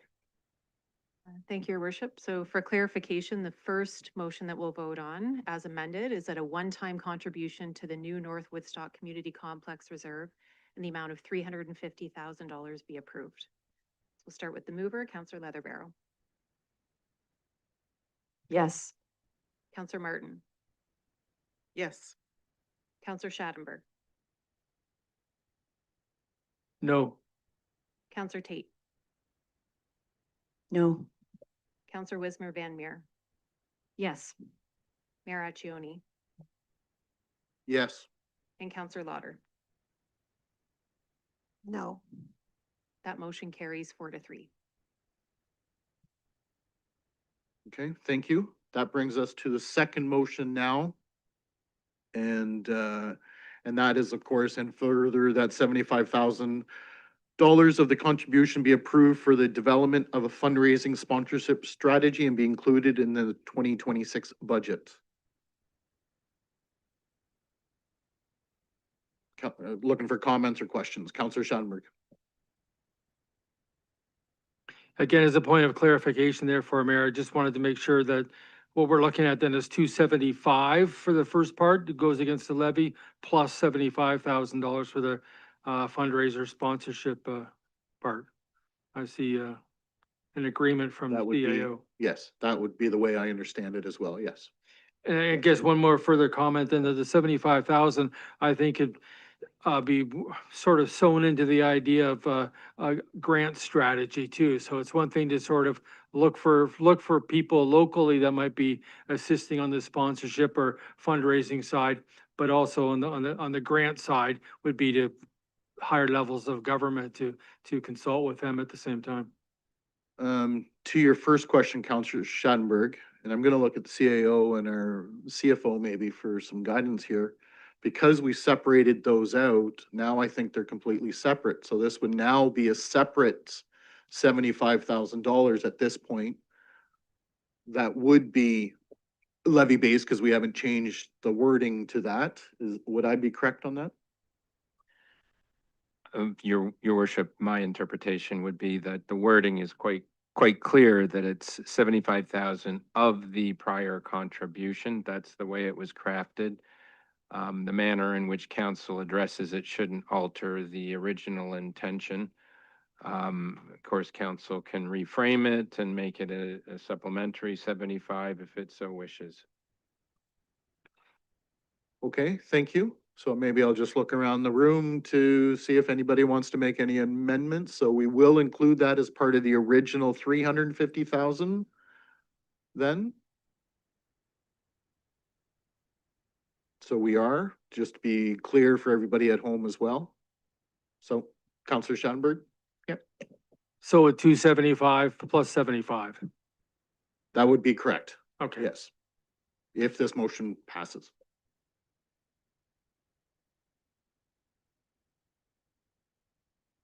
Any other comments or questions? Because I'm also going to assume this goes under the recorded vote. No? Okay. All right. Councillor Tate?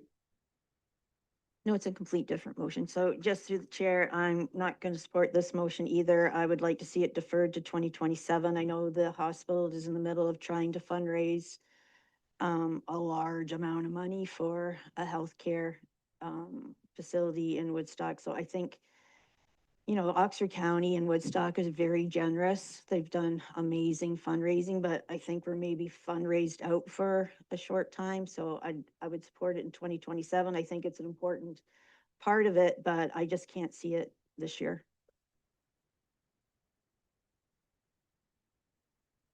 Okay, thank you. Councillor Wismer Van Meer? Through your worship, I agree with Councillor Tate. I think that when it comes to something like fundraising and sponsorship strategy, I think that that's something that can hold off for a year or two. Right now, it's putting these funds aside, which I did support because I think it's important to start preparing ourselves for this. But I think that we can just hold off a little bit on this next step for strategies. There are a lot of phenomenal people in our community that I'm sure will get passionate about this once we start seeing more progress with what it could be potentially coming and seeing that council has now approved to put some funds away for it. So for that reason, I think I'm going to pass on supporting putting the funds in for strategy. Okay, thank you. Counselor Martin?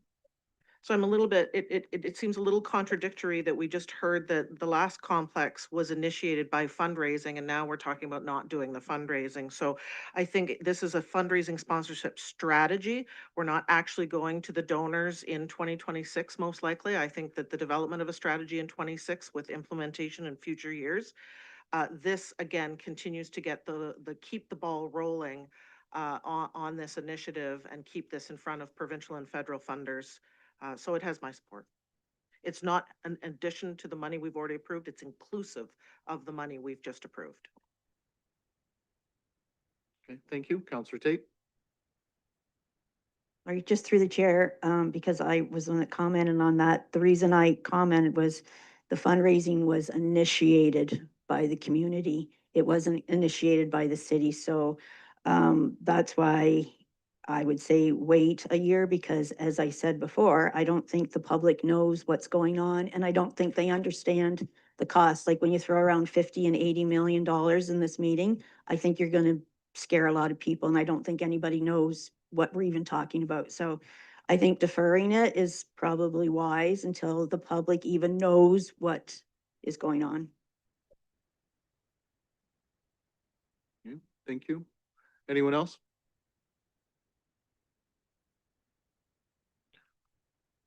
I am certainly voting in favor of this. I think this is such an important part of what we have, or what we're going to need here in the future. Even organizations like our partners at Woodstock Hospital that have hired and spending money on exactly this, looking for fundraising and development of different ideas on how to fund things for the future. I think it is really important to realize that how slow the process is, especially with our, no offense to our provincial and federal partners, but there is a buildup to all this. This does start right away. In fact, that's why we've started already at our level to advocating and looking at ways that we can do this. So especially considering we've already approved the money, this is not anything over and above any levy increases.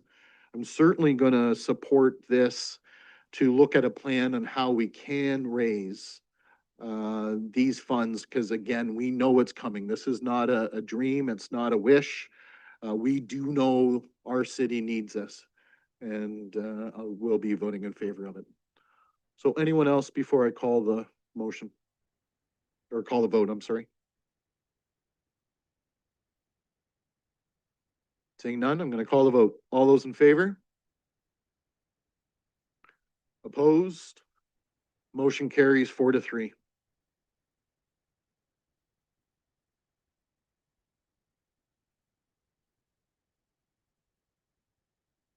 That brings us to number 5.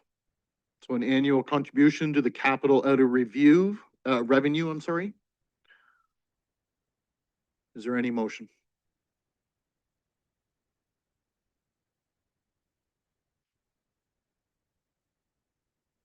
Seeing none. Final call. All right. So there is a 5A for Councillor Martin. I will go to you if I will withdraw the you'd like to. motion. Okay. Thank you. That brings us to suggested staffing related additions to base budget. So 6, looking for a motion.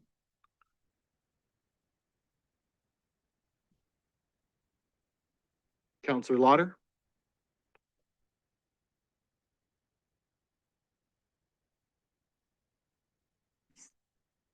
I'll move that the revenue account 0800-696-770000 development transfer from the Industrial Land Reserve Fund be decreased from 60,000 to 50,000 and the corresponding expense account 0800-84230-0442 development economic marketing plan be reduced from 60,000 to 50,000. Thank you. Do I have a seconder? Counselor Wismer Van Meer, discussion or questions?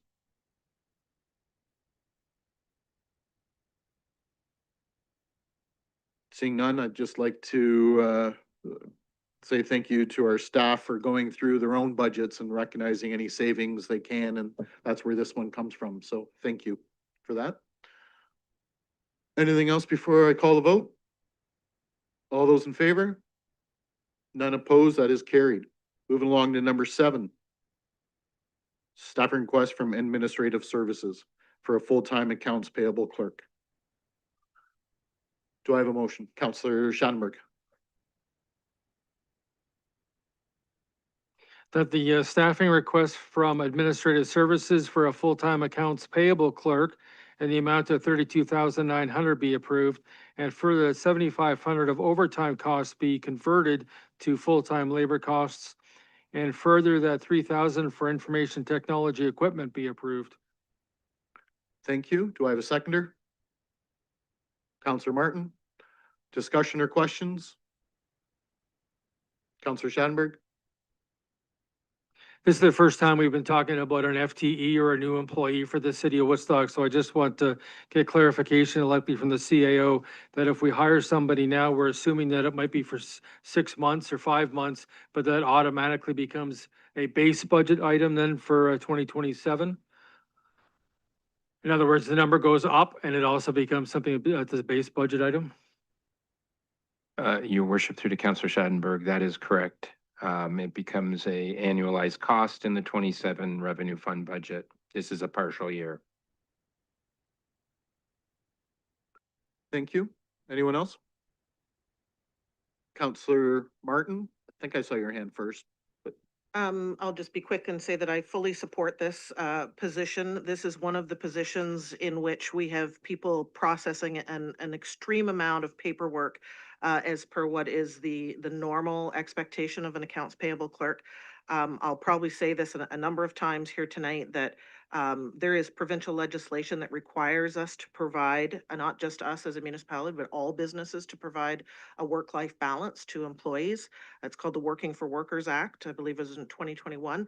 And this position is a position that it's normal to produce, 15 to 20,000 pieces of paperwork a year. This position currently is doing 30,000, almost double the expectation.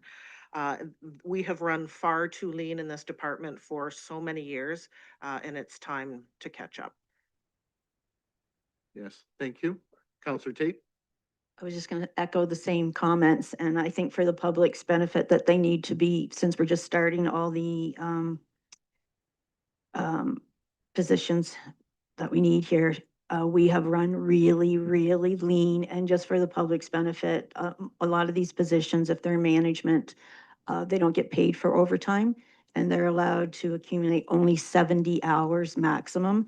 So you can imagine what our staff has been doing basically on their own time. So fully support this, and I think the public needs to be aware there's a lot of requests that it's been a long time coming. I think it was last year we discussed, I think in the Treasury Department, there hadn't been any hires in like 30 years, and the city has grown so fast, so quickly. So we need to be really appreciated to our staff of what they've had to deal with. Thank you. Yes, I'll certainly echo that, as well as the counselors. Anyone else before I call the vote? All those in favor? None opposed, that is carried. Next up is staffing request from Administrative Services as well for a financial coordinator. Looking for a motion, Counselor Lauder. I'll move that the staffing request from Administrative Services for a full-time financial coordinator in the amount of $42,670 be approved, and further that $16,550 of a part-time labor costs be converted to full-time labor costs, and further that $3,000 for information technology equipment be approved. Thank you. Do I have a seconder? Counselor Martin. Discussion or questions?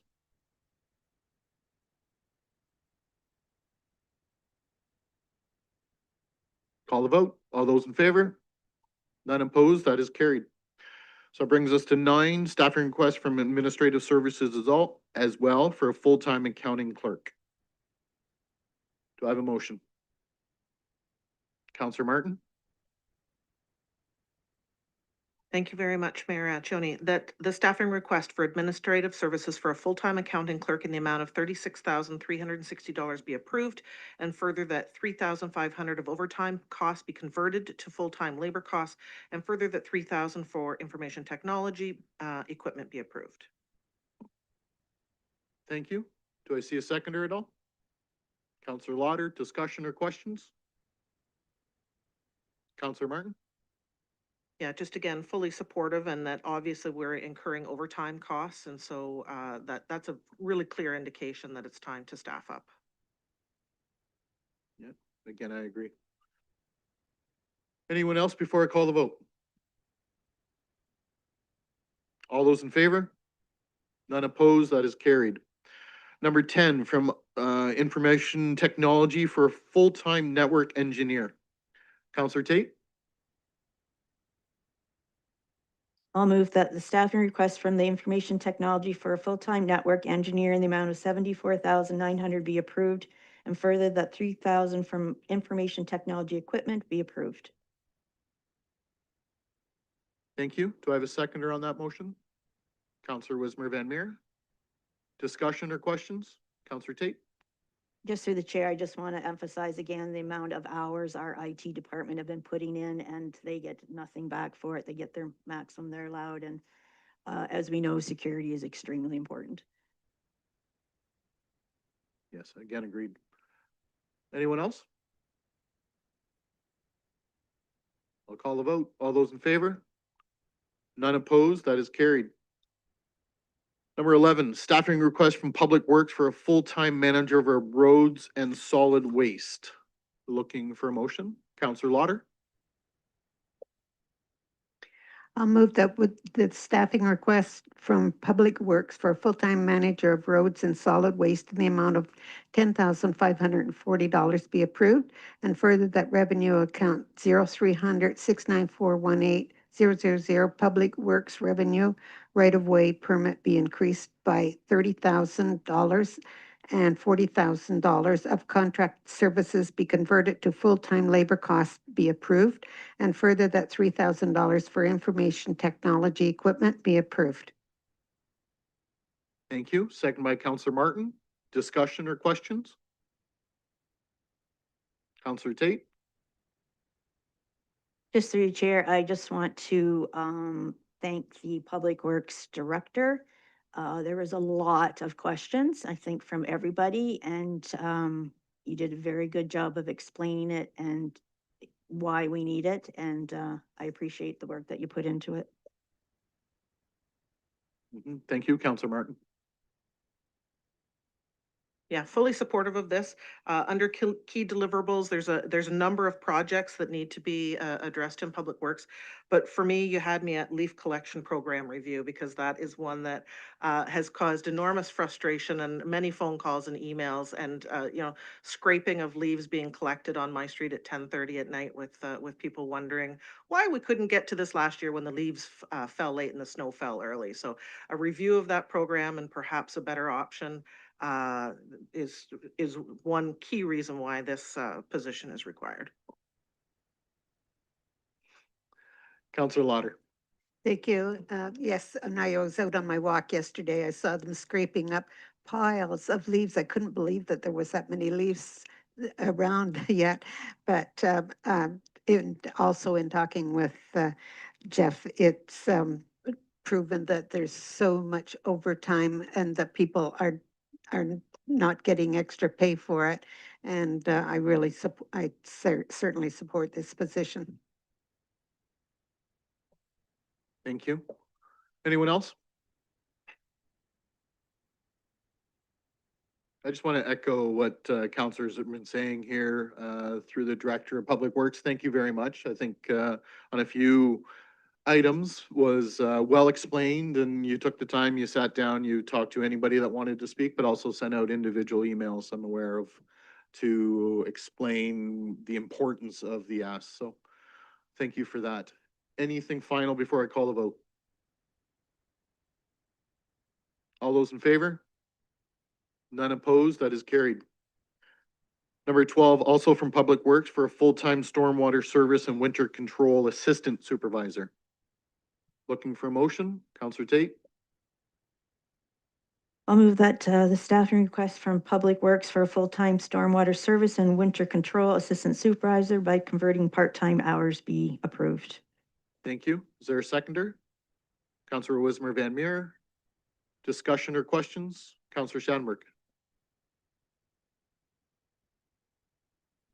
Yeah, question from the mayor through to our, I guess, our Works Department.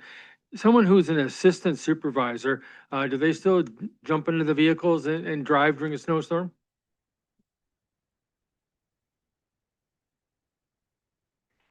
Through you, Mayor, yes, they do.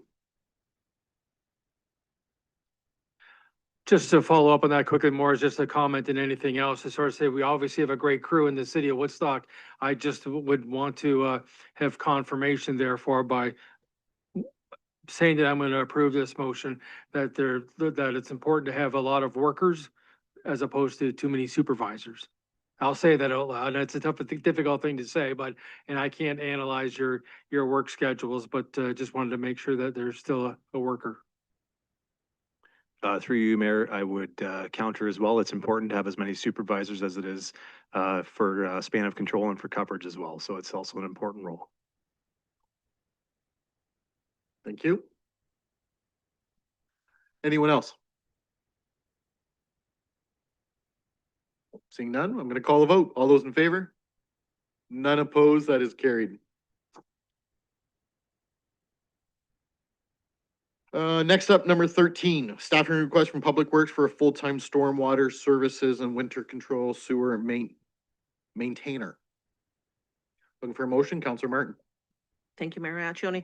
That the staffing request from Public Works for the full-time stormwater services and winter control sewer maintainer, I would love that job title, in the amount of $7,010 be approved, and further that $18,260 be converted from part-time labor to full-time labor. I think that is my job title at home. I'm pretty sure of that, actually, but is there a seconder? Counselor Wismer Van Meer. Discussion or questions? Seeing none, oh, sorry, Counselor Martin? Very quickly, just saying that, this is creative use of offsetting, part-time and full-time and overtime, and, to have a position like this with a net impact of only $7,000 for this 3-month position, and $14,000, 500 next year is getting a big bang for our buck. Again, I certainly agree and appreciate staff, not only our director, but I know senior staff worked on this as well, so thank them. Anyone else before I call the vote? All those in favor? None opposed, that is carried. So that brings us to 14, another staffing request from Fleet Department for a full-time manager of fleet and business support. Looking for a motion? Counselor Lauder? I'll move that the staffing request from Fleet Department for a full-time manager of fleet and business support in the amount of $77,100 be approved. And further? Oh, sorry. I'm trying to rush this through. And further that 3,000 for information technology equipment be approved. Okay, thank you. Do I have a seconder? Counselor Wismer Van Meer. Discussion or questions? Counselor Wismer Van Meer. Through your worship, this is one of those ones that I want to thank Mr. Molyneux for really breaking it down. I'm not the greatest at number crunching. That's not my forte. Ask my son. But he really did a good job of breaking this down and what the long-term savings will look like versus revenue and such. So this was one that I was kind of struggling with understanding and supporting, but having that all broken down to us was very helpful. So I appreciate that. And this is definitely one that will save us dollars and potentially some very big dollars in the very near future. Agreed. Counselor Tate. Yeah, just through the chair, just echoing those same comments. I had the same thing. And the big part of it was because we don't get into operations as counselors, but we hear about all the garbage trucks being broken down and the snow plows, et cetera, which I hear that, but not realizing that because we're so short on staff, we're reactive instead of proactive. So that's where it's going to be a very big benefit to the community and the taxpayers, and we won't have those breakdowns because it will be able to be proactive and have the correct machines in. Yes, I agree. Anyone else? I'll just quickly mention, this is one of those positions I really did question on at first as well, and sitting down, going through it, I see the future savings. So again, thank Public Works staff for putting that together and making it a way that a mayor can understand. So thank you. Anyone else before I call the vote? All those in favor? None opposed, that is carried. So next up, 15 is also a staffing request for Fleet Department for a full-time assistant supervisor mechanic. Do I have a motion? Counselor Wismer Van Meer.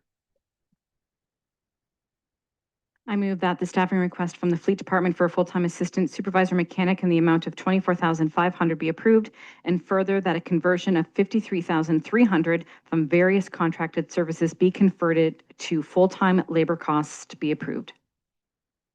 Thank you. Do I have a seconder? Counselor Martin, discussion or questions? Counselor Martin? Yeah, this is just another one of those positions that because we have been so lean in this department, we are consistently sending work out, and it's always more expensive to send out contracted work, that when we can do it internally, that there are short-term and long-term savings. Yeah, I was certainly surprised looking at how much we subcontract as well. Anyone else? We'll call the vote. All those in favor? None opposed, that is carried. 16, Fleet Department as well, for a full-time mechanic. Looking for a motion? Or is there a motion? Counselor Tate? I'll move that the staffing request from Fleet Department for a full-time mechanic in the amount of $22,400 be approved, and further that a conversion of $47,680 from various contracted services be converted to a full-time labor cost be approved. And thank you. Do I have a seconder? Counselor Schadenberg, discussion or questions?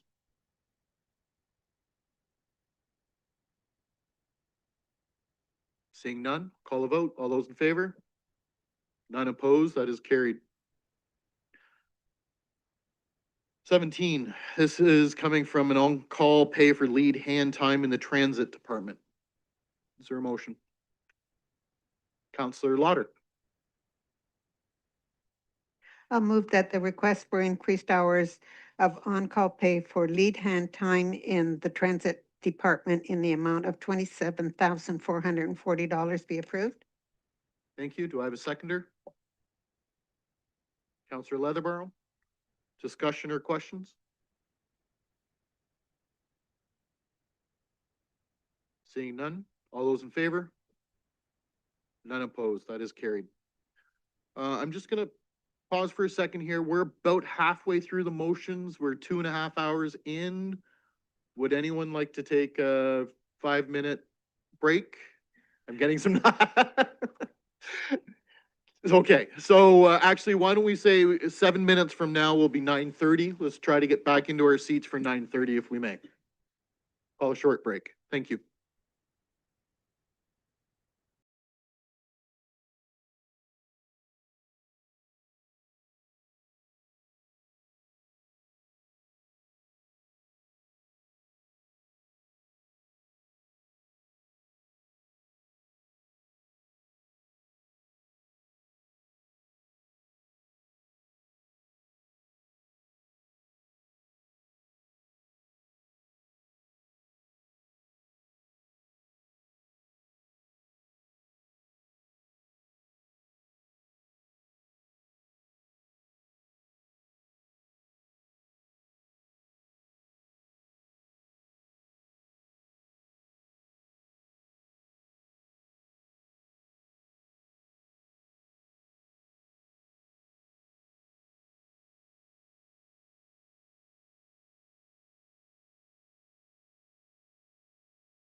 Thank you, everyone. Thank you for a few minute break there. We are at number 18 out of 33 requests, motions. So I'm gonna look, we're gonna jump right back into it. Councillor Schattenberg looking for a motion on number 18 from the Transit Department. That the staffing request from the Transit Department for 4 full-time drivers in the amount of 28,530 be approved, and further that 156,360 be converted from the part-time labor list to the full-time labor. Thank you. Do I have a seconder? Councillor Leatherborough? Discussion or questions? Councillor Schattenberg? I think even a few years ago, we had the same similar sort of motion come on the budget. At that point in time, I'd suggested for more full-time drivers. And really the bottom line, when it's all said and done, is just job retention. You'd hate to train somebody in Woodstock and suddenly they're offered a full-time job in London and they disappear from the Woodstock transit system. Yes, absolutely.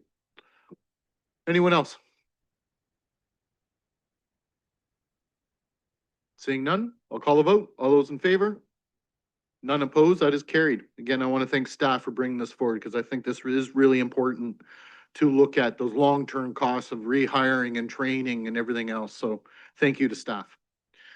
19, staffing request from Fire Department for a full-time deputy fire chief. Looking for a motion?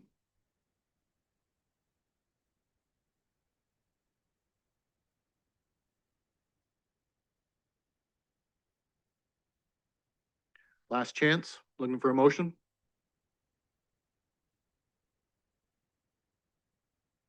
Seeing none, moving to number 20. Staffing request from Fire Department for a full-time fire inspector. Looking for a motion?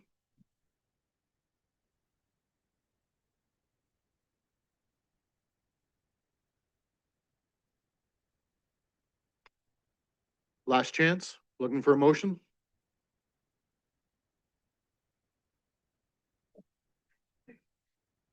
Seeing none, moving along to number 21.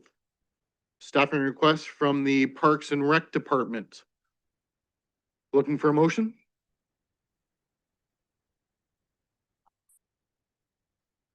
Councillor Leatherborough? Moved by myself that the staffing request from the Parks and Recreation Department for a full-time aquatics coordinator in the amount of 70,530 be approved, and further that 4,500 for information technology equipment be approved. Thank you. Do I have a seconder? Councillor Martin, discussion or questions?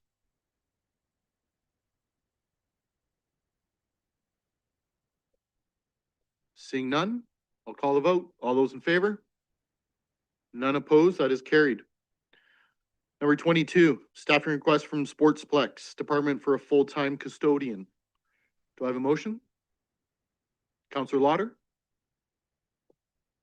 Thank you. I'll move that the staffing request for the Sportsplex Department for a full-time custodian in the amount of $6,200 be approved, and further that $24,420 be converted from part-time labor to full-time labor.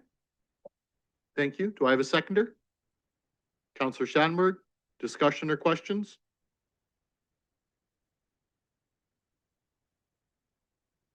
Seeing none, call the vote. All those in favor? None opposed, that is carried. Next is 23, staffing request from Arena Department for a full-time labor. Is there a motion? Councillor Martin? Thank you, Mayor Accioni, that the staffing request from the Arena Department for a full-time laborer in the amount of $6,940 be approved, and further that $46,590 be converted from part-time labor to full-time labor. Okay, thank you. Do I have a seconder? Councillor Lauder? Discussion or questions? Councillor Schattenberg? I guess a question through to Brian Connors from Parks and Recreation. Just to confirm, this employee upgrade would be at the community complex or at the Civic Center arena? Your worship, through to the councillor's question, it would mostly be at the community complex, but because they share staff, it can toggle between the both. Thank you. I also had that question initially when I saw that. Anyone else? Seeing none, I'll call a vote. All those in favor? None opposed, that is carried.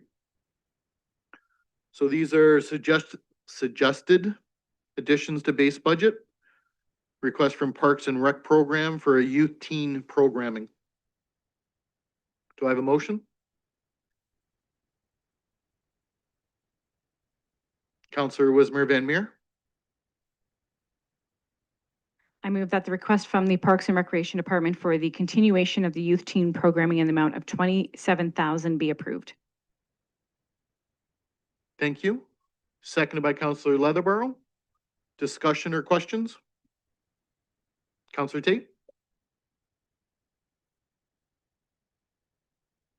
Yeah, just through the chair. So when I looked at the participants and the events, I just hope going forward, because there's a lot of really good stuff in the city and I see like the baking stuff, there is good participants. So it'd be nice to see more of that so they know more. If we organize it and they organize the events in the city and the stuff that they can do here, I think it's helpful. And as I said before, like the youth employment number, which I didn't realize until I saw the numbers come out today, it was, the drop was like from the age 15 to 24, it was 47,000. So we do need to keep them busy, but it'd be great to keep them busy in the city too. I'll certainly echo that as well. Anyone else? Counselor Martin? Just a really quick comment that I know that this was a pilot last year and I fully support the continuation of it. From a public health lens, we know that when young people are engaged and involved in their community, they are less likely to fall into substance abuse and misuse. And so for $27,000, if that keeps someone from being in the system of addiction and mental health and homelessness in a future world, this is a great investment now to prevent that for later. Great upstream work. Yes, also agreed. Anyone else? As mentioned, this is continuation because the social well-being, the mayor's task force committee actually brought this forward and kind of launched this as a pilot program. It was successful. I'm really happy to see that. Staff have done absolutely wonderful job with this, and I thank them for all their time and commitment and prove that it is a viable program moving forward. And for those mentions that my fellow councilors mentioned, it's a small price to pay to make sure our youth are engaged and active. And I do like the idea of keeping them in town more and showing what we have to offer. So certainly supporting this. And again, thanks staff for championing such a program. Anyone else before I call the vote? All those in favor? None opposed, that is carried. And next we have from Economic Development for boardroom furnishings. Councillor Lauder? Thank you. I'll move that the request from Economic Development for boardroom furnishings be approved in the amount of 20,000 funded from the Hydro Reserve Fund account 52010.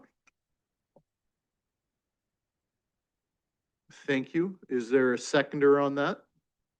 Councillor Wismer Van Meer, I just want to make sure everybody understands a slightly different than what's in our books and what's been provided. No questions? Okay. Oh, sorry, Councillor Tate. If just our economic developer could just comment what the $20,000 could do. Your worship, through to the question, yeah, so just thinking about the estimates we had in my head, would likely give us monitors for the room, deal with the acoustics, which are quite terrible in the room right now, and probably a little leftovers for some furnishings still. So it will make the room definitely much more usable than it is today. Yes, thank you. Definitely need to do something with that room for sound, yes.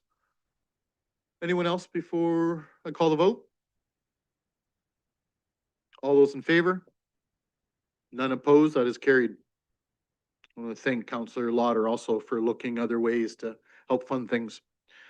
Next up from Chris from Fire Department for consultant services. Do I have a motion? Councillor Schadenberg.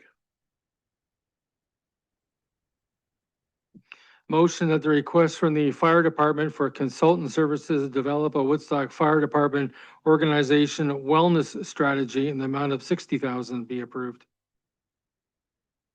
Thank you. Is there a seconder? Counselor Lauder, discussion or questions? Counselor Shanberg. I realize it's getting late, Mayor, but this, because the fire chief is still in the room, Mr. Slager, if he could please come forward, if Chief Slager could give us a better idea as to what the Woodstock Fire Department Organization Wellness Strategy, which he has spoken about before, but that would offer. Your worship, through to Councillor Schadenberg. This program, as I mentioned during the budget presentation, is a specific program developed by our consultant for our members of the Woodstock Fire Department to help provide additional skills and resiliency training for the challenges that they go through with the nature of the work that's presented for emergency services. This program aligns with a similar program that is currently operating at the Woodstock Police Service in this fact that it's the same coordinator for both. So it does, as was mentioned, present an opportunity for potential cost savings as we continue to move forward. Thank you. Any further questions of the chief while he's up? Counselor Tate? He almost got to sit down. So just through the chair, and I know I asked you this, but just for the public's benefit, so I know the police have one and it's paid through a grant, so you did answer before, but just for the public's benefit, if we approve this, then you would look for grant money, so going forward, it might be covered through that way. Your worship, through to Councillor Tate, yes, any opportunity that is presented by the government with funds, grant opportunities towards the fire service, that this type of program would fit the purview of that grant opportunity, we would be taking advantage of those. Okay, thank you. Oh, Counselor Shanberg. Maybe just a question more of curiosity for the chief. If other group first responders, say ambulance attendants, wanted to participate in a course like yours, would they be able to attend if they sort of, as they say, had a day off and wanted to? Your worship, through to Councillor Schadenberg, the nature of this program is it is kind of designed and specifically set up for the service that requests it in. It's not the term I used before, it's not a cookie cutter. Here's a pre-established program, please implement it in. Part of the consultant service is they come in, they analyze our service, they analyze the exposure that the Woodstock Fire Department members are exposed to develop that initial part of the program. When the shared aspect of it comes into play is once those initial parts of the program are going and we're dealing with maybe one-on-ones or the opportunities for members to have sessions with a consultant, that's a cost savings of maybe a consultant is in for a day and is available to the different services that are participating in a similar program, that we can share the costs of those. Thank you. Counselor Martin? Just for some value added information, a program similar to this was approved at the county for paramedics, so they're taken care of. Yes. Anyone else? Okay, thank you, Chief. Thank you. Any other comment or questions before I call the vote? All those in favor? None opposed, that is carried. Next is suggested service level improvements. Looking for a motion? Counselor Martin? Can I read 27A? Being as there are two options here and you were going through chronologically? Yes, of course, sorry. Okay. Yes, thank you. That the staffing request from Parks and Recreation Department to fund six inclusion facilitators for the summer camp program in the amount of 40,000 funded out of the slot reserve be approved, and further that a levy reduction of $20,000 be approved. Yes, thank you for clarifying that, Counselor Martin. Fully intended that. Counselor Tate. Sorry, seconded by Counselor Tate. Discussion or questions? Counselor Martin. Again, I think that this is a clever way to add staffing that are much needed in parks department, especially in camps. I had the opportunity last year to work with a family who, because of a special needs child, was not able to participate in all camps because we didn't have enough inclusion counselors. And so this is in my opinion, a clever way to source the fundings so that we can deliver this service to all eligible campers in the city. Yes, thank you. Certainly echo that. Counselor Tate. Yeah, just through the chair to echo that. And I understand there was a large number of people, so it was unfortunate. I talked to, actually, she's a retired police officer that drives for the paratransit, and she said she didn't realize until she was driving the paratransit that there's so many barriers for people that need help, and she didn't realize. So it's the same with us. We don't know unless somebody comes forward. So happy to see this. Yes, thank you. Anyone else? Comments or questions?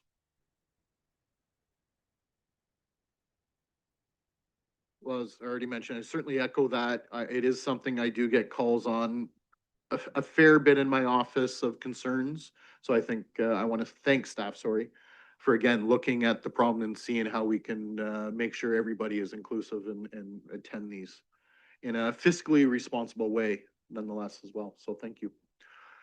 Anyone else before I call the vote?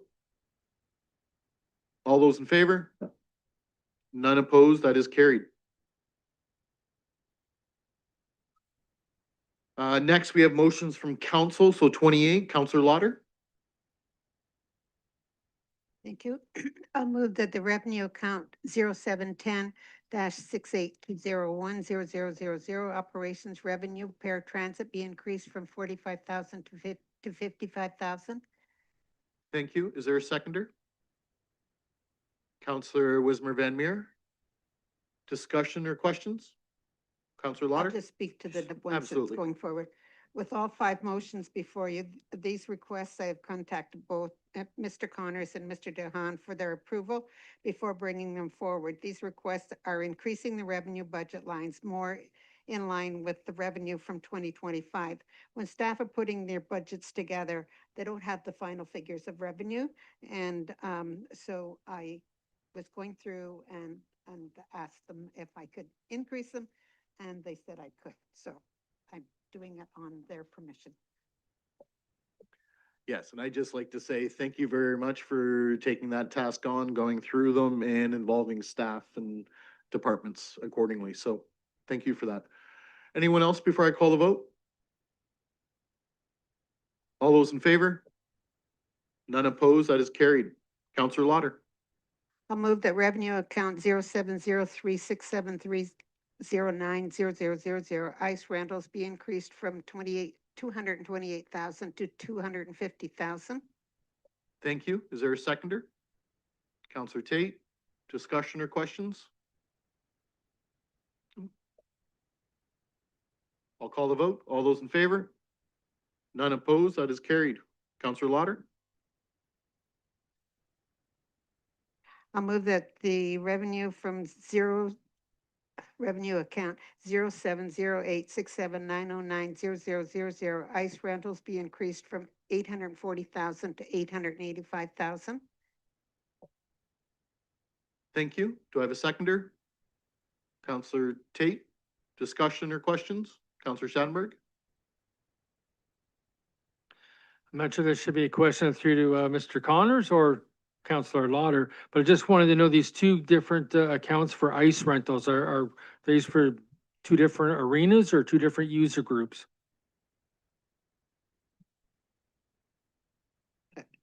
That's 2 different arenas, quite certain.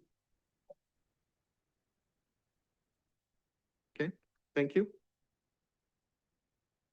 Anyone else? Any other questions?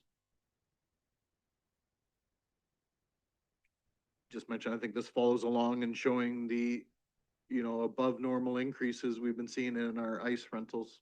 Mhm. So thank again, Councillor Lauder, for looking at that and identifying savings. So, anyone else before I call the vote? All those in favor? None opposed, that is carried. Councillor Lauder. I'll move that revenue account 07136720400000 Cowan Park admissions be increased from 55,000 to 60,000.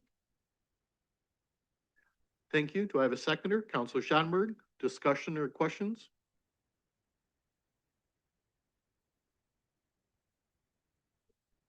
Seeing none. Call the vote. All those in favor? None opposed, that is carried. Brings us to number 32, Counselor Lauder. I'll move that the revenue account 07136720200000 Cowan Park Reeves Court rentals be increased from 45,000 to 55,000. Okay, thank you. Do I have a seconder? Counselor Martin? Discussion or questions? Counselor Martin? I just want to thank Councillor Lauder for going to the work of, obviously you went through line by line to come up with these 5 items. You know, and in total, I think they were $90,000 or $110,000 when I added them up, which, you know, in the grand scheme of things, it doesn't sound like a lot, but it actually, every dollar matters. And so I appreciate that you took the time to go through these revenue lines. I didn't have anything better to do on a Sunday night. That in your previous job helps a little bit to understand things a little bit more than some of us without getting into details. So I also want to echo that for sure. Again, I already said it, but thank you, Counselor Lauder. Again, this does take a lot of time to go through and look for savings, because it is, at the end of the day, these are savings, and putting it back into, especially in this fiscally challenging year, to find that. So thank you for taking the time. Anyone else before I call the vote?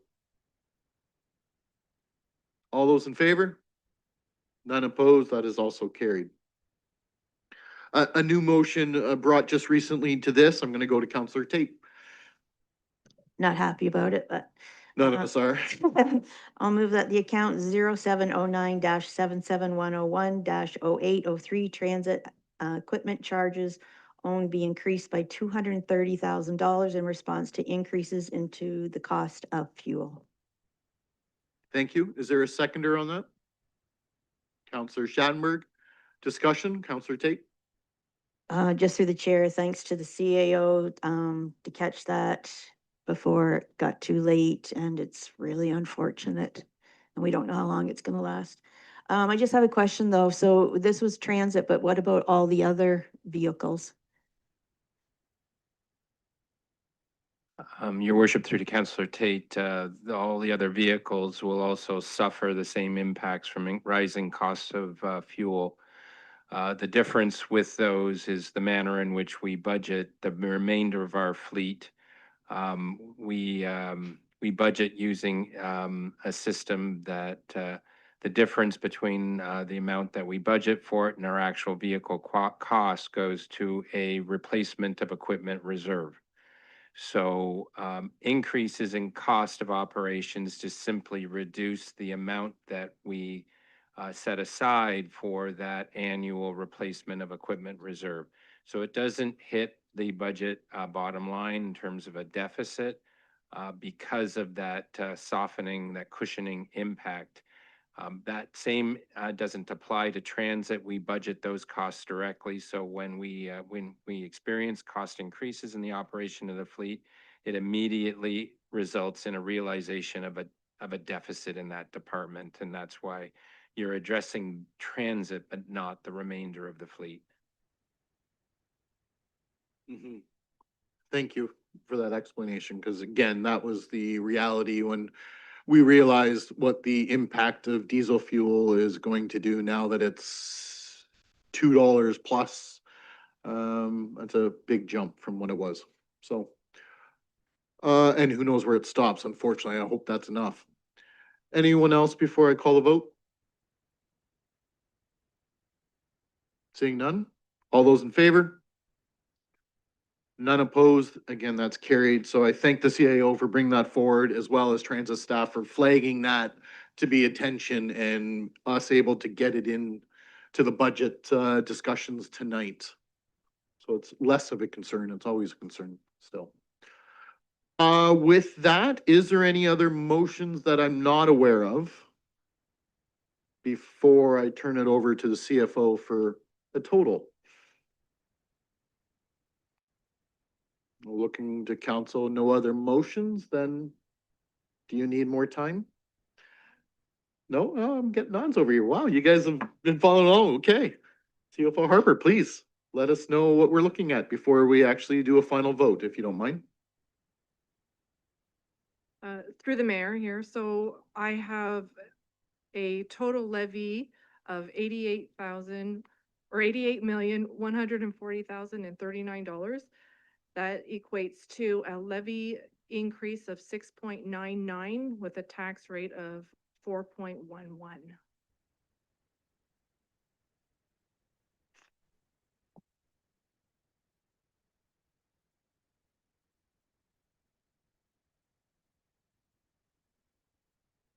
Okay, thank you for that. That's actually lower than I even thought it would be. Any other questions of the CFO on those numbers? Before I call a vote. Counselor Martin? Would it be preliminary to ask what the average impact or the impact per average household would be, or is that a totally different calculation that's harder to do on the fly?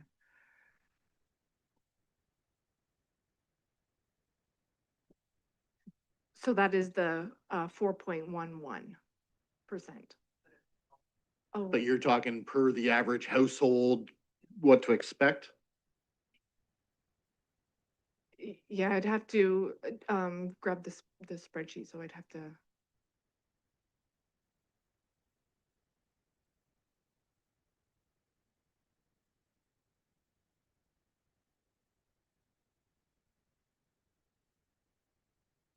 So I'm just going through our booklet now. We don't actually have this scenario as one of the expected outcomes because we did reduce some.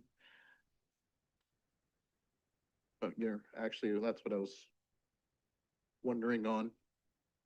Again, very preliminary for those watching at home. Please don't hold us to the dollar on this, but if there is a guess.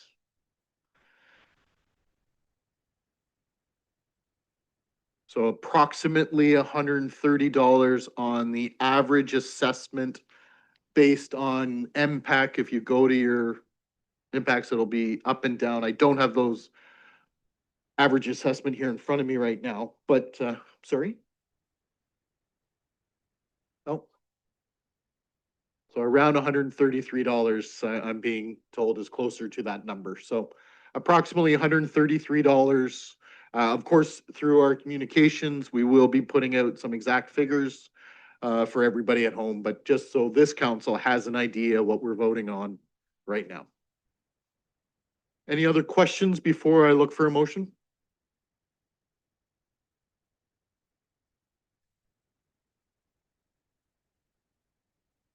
No other questions? If we're ready? Looking for a motion, Councillor Leathermore.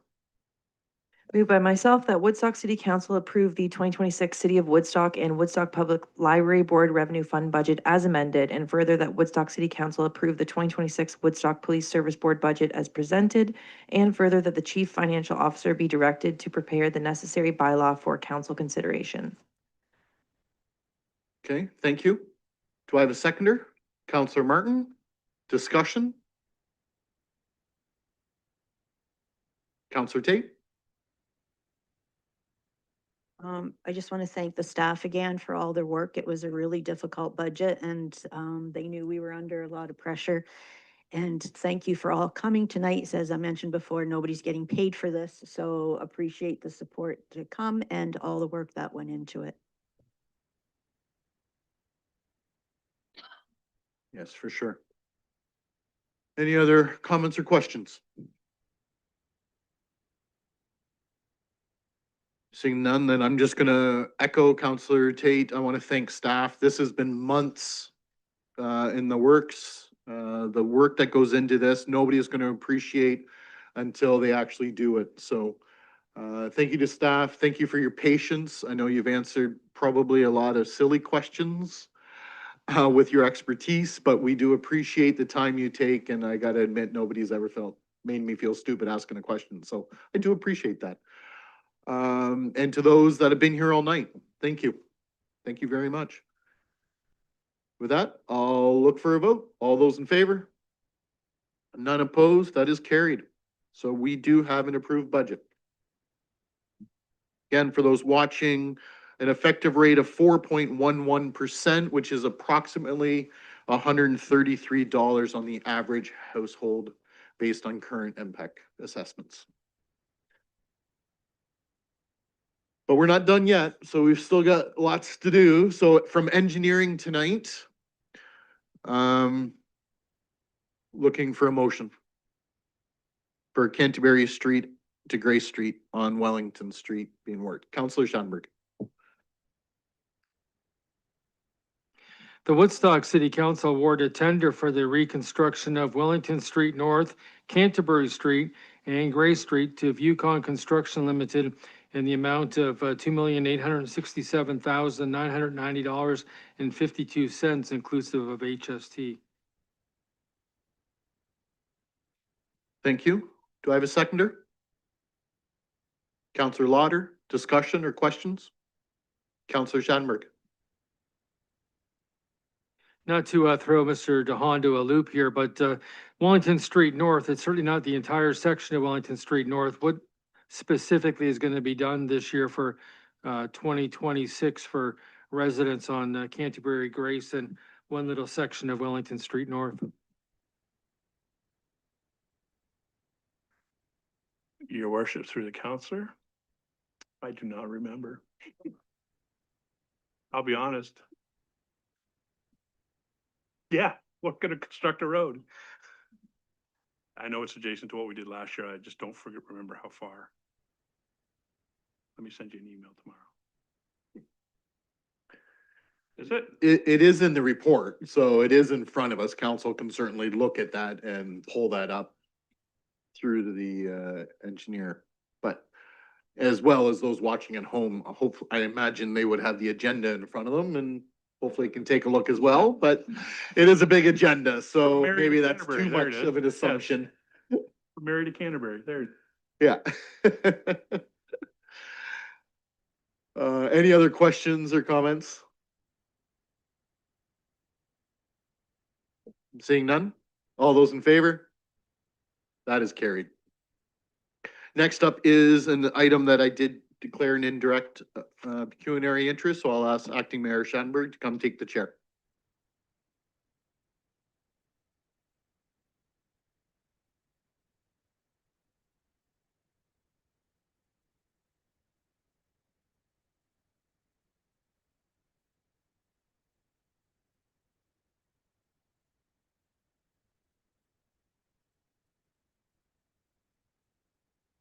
Next item is 14B-2, 11026 Northeast Woodstock Industrial Park, temporary stormwater management facility and outlet tender award.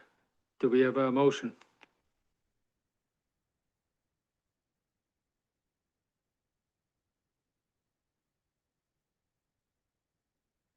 Nope. Okay, Councillor Martin. Thank you, Acting Mayor Schanberg.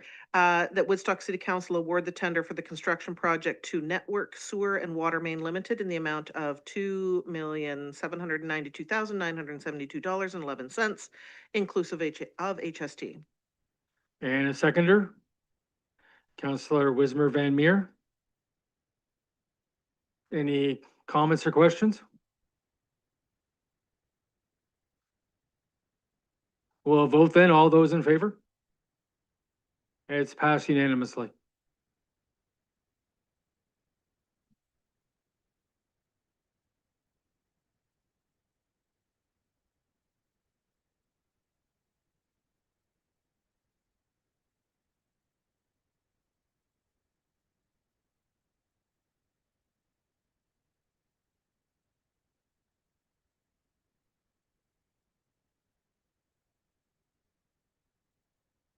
Again, thank you, Acting Mayor Schanberg, for covering me here. Nothing from cultural services, but we do have Parks and Recreation for donation from Southside Scoreboards and mini ball improvements, and this is exciting. Looking for a motion? Councillor Wismer Van Meer. I move that Woodstock City Council approve the establishment of a ball diamond capital project and the use of up to $100,000 of the donation currently held in the Ball Diamond Reserve Fund to support a capital project for scoreboards and minor baseball field improvements. And further, that notice is hereby given that the 2026 to 2030 capital budget is amended accordingly. Thank you. Do I have a seconder? Councillor Lauder. Discussion or questions? Counselor Shattenberg. Yeah, just for our vast audience watching at home, I'll ask Brian Connors to confirm, these are the two ball diamonds by the gateway to Southside Park? Your worship, through to the councilor's questions, you're correct. This is Southside East and Southside West that will both get scoreboards from this donation. Okay, thank you. Anyone else? I'd just like to say thank you to the family. I wasn't given permission to say their names, so I just certainly want to say thank you to them for such a generous donation of $100,000 to make this possible. And I think it'll be a great improvement to minor ball. So thank them very much. Anyone else before I call the vote? All those in favor? That is unanimous. That is carried. Again, thank you very much to the family. From Economic Development, 14E.1, proposed industrial land sale. Councillor Martin.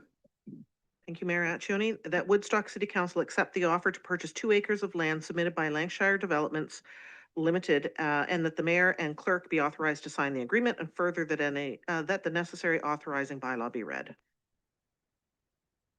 Thank you. Do I have a seconder? Councillor Tate, discussion or questions? Seeing none. All those in favor? None opposed. That is carried.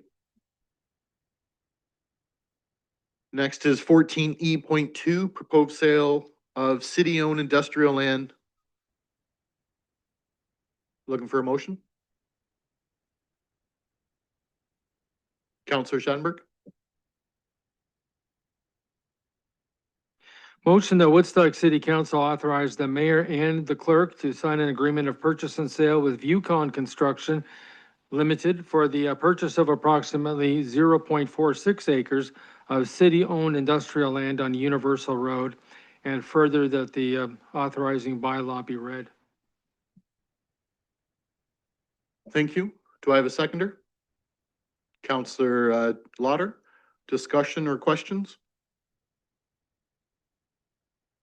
Councillor Leatherborough, sorry. Through you, Mr. Mayor, I'll just ask Mr. Hammond to briefly speak to this report, please. Thank you, Your Worship. Thank you, Councillor, for the opportunity. So the business park was started in 2004. It's been sold out a couple of times now. Every time we think it's sold out, we have a purchaser that comes along and finds another piece we thought was undevelopable. And this is the case here. It's a fairly small property, under half of an acre, that we didn't think would be able to be sold. However, the purchasers demonstrated that they can fit the building on it. It is developable. They've been proactive. They presented plans to staff demonstrating this. The report does say that it's subject to a minor variance. In the last few days, the opinions changed on that. It'd be subject to a zone change. So still a planning application, just slightly different than noted in the report. So we wanted to make council aware of that. Okay, thank you for that. Any other questions or comments?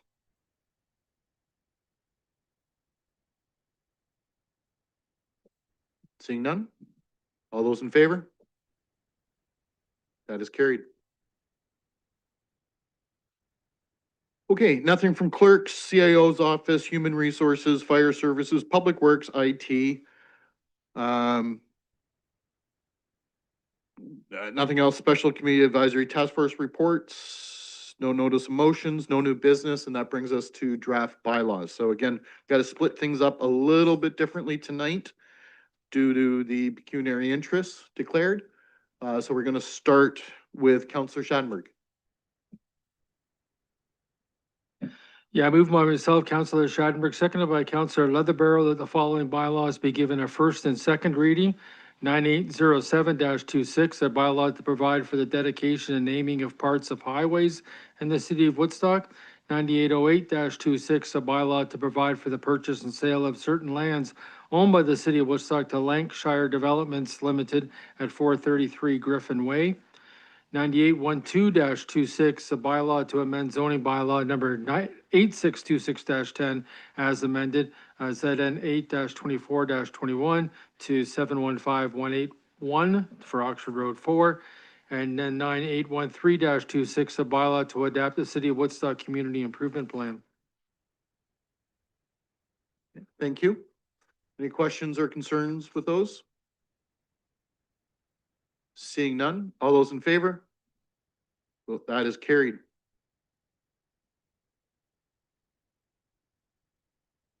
Counselor Schanberg.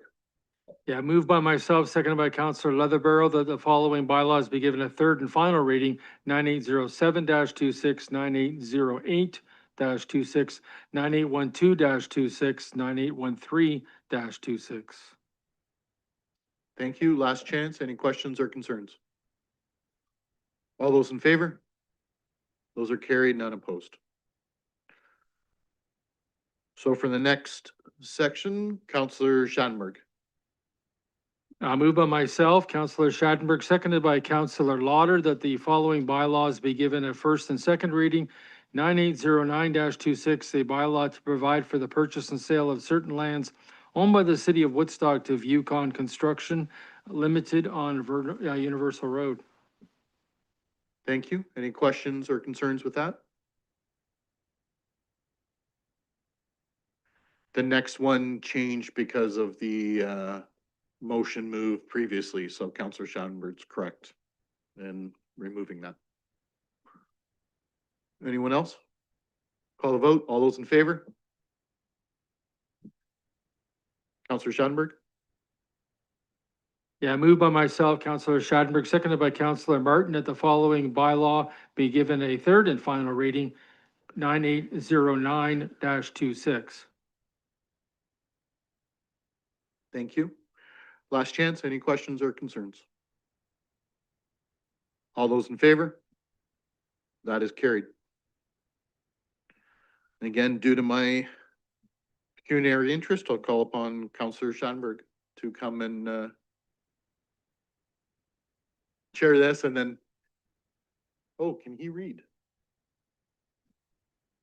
Right, yeah, we'll need a different mover. That's all.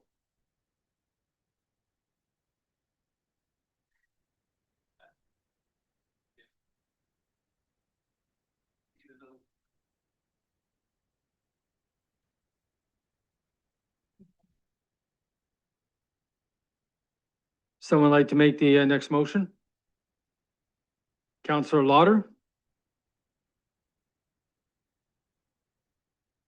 Moved by myself and seconded by Councillor Leatherborough that the following bylaw be given a first and second reading: 9810-26, a bylaw to amend zoning bylaw number 8626-10 as amended, ZN 826-03, 350 Van Sittard Avenue and 360 Devonshire Avenue. Any questions? All those in favor? And the next one, Moved by Councillor my- Lauder? Moved by myself and seconded by Councillor Martin that the following bylaws be given a third and final reading: 9810-26. Any questions or concerns? All those in favor? Unanimous, passed.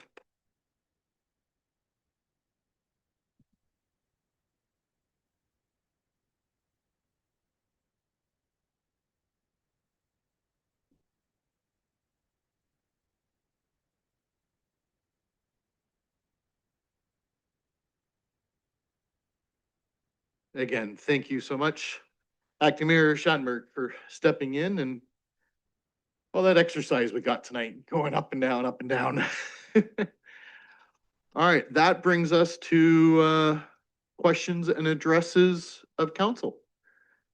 And tonight, we're going to start with Councillor Tate. I'll let you talk to the vets, but we do have a season's ticket holder here, and his wife actually went to the last game. So just for the benefit to the public, that was a nasty game. 60 minutes of penalties on Norwich and 30 minutes to Woodstock, but we won. So I'll give you the credit for that rest. Anyways, I just quickly, because it's been long. The late Pat Sebeski told me right when he first started, two most important people in the room, IT and the people that look after the council chamber. So we are going to lose Mr. Dukes for 10 weeks. He's going to be missed. I am not bringing treats for the new person till we find out if he's any good. So just so, I don't know if everybody knew, but he's going to be gone for 10 weeks and we're going to miss him. That's it. Yes. Counselor Martin. I've said enough for tonight.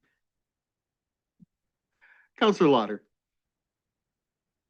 Thank you. It's been a long day and evening, and I just want to thank all the staff for being so patient with me throughout the budget process. It's been difficult juggling decisions in the best interest of the community and maintain the services we all want to enjoy. And I think it's spring tomorrow, and bring it on. In Sudbury, and my granddaughter says the roads there, there's only one-way streets because there's no room to put the snow anywhere. So I told her to keep it. So anyhow, that's all. Thanks. Yes. Counselor Wismer Van Meer. Just a quick note, I'm not sure if people saw this recently in the news, but former counselor from East Zora Tavistock, Don Lazenby, passed away last week. He was here in council chambers with us at over the last couple of years over some planning applications that came forward, but he was also a teacher locally here at CAS as well as WCI. I actually got to know John quite well when I was at Heart FM because that's when he was running and he was elected during that time. He was a dedicated, hardcore agricultural supporting farmer, and he was very passionate about that. And if you see his obituary, Heart FM did a really nice article on him, which is what I'm referencing. So condolences to Don's family as well as all of the staff and all those that did work with him at East or Tavistock. Happy spring, everyone, and we'll see you back here in April. Thank you. Counselor Schoenberg. This weekend, in fact, starting tomorrow at the Woodstock Fairgrounds is the annual Woodstock Home Show. So it's Friday 3 till 8, Saturday 9 till 6, Sunday 10 a.m. till 5. Best thing of all, admission is free. So that's this weekend for the home show. The weekend after that, Saturday, March 28th, is the Rec and Leisure Fair from 11 a.m. until 3 p.m. on the Saturday there. And it's going to be all about activities, hobbies, sports, service clubs, anything to participate. They've got more than 60 tables and booths set up for that. And I am going to talk about junior C hockey, even though I know the mayor is going to want to mention it too. The Navy Vets in the regular season had 29 wins. The Tavistock Braves had 28 wins. In the playoffs so far, Tavistock is 8-0, and they won 10 of their last 11 games in the regular season. So I'm throwing that out as a bit of a warning to say that the Tavistock Braves and Woodstock Navy Vets as the top two teams in the Doherty division. It should be a very good best of 7 starting tomorrow night on Friday at 7:45 at the community complex here. Absolutely. I'm going to echo that. I couldn't be more excited. Bad night to decide to wear a jersey because this is really hot on such a long meeting night. But full support. I wanted to show the Navy Vets. I'm really happy to say they did win the past series. To my fellow Mayor Palmer, I've got the jersey here. I will be letting you borrow this next Wednesday at our county meeting as per our little agreement. And Mayor Schaefer and I have the same agreement going on for the next series in Tavistock. So don't let me down, Navy Vets. Again, I think it's going to be a really exciting series. Starting, as mentioned, 7:45 tomorrow evening here in Woodstock. Get out, cheer on your Navy Vets. Again, this is their last time in Junior C. They are going to the Junior B, the next league up. So we will be seeing some different teams coming here. So let's enjoy that hometown crowd being Tavistock next door. Let's enjoy this series of the Battle of Highway 59 and cheer them on. And I have to mention, Monday was my birthday, overwhelmed with messages. I still nowhere close to partway through commenting. I want to say thank you to everybody for all your messages. I apologize. Obviously, this has been a busy council week as well, so I'm going to use that as part of an excuse. I've not had the opportunity as much to go through and comment, but they are more than felt, so thank you so much. With that, I'm going to look for an adjournment. I'll keep it quick. Councillor Martin, second by Councillor Lauder. All those in favor? We are adjourned. Thanks, everybody. Enjoy your evening. Happy spring. And thank you to everybody. Yeah, well, good night.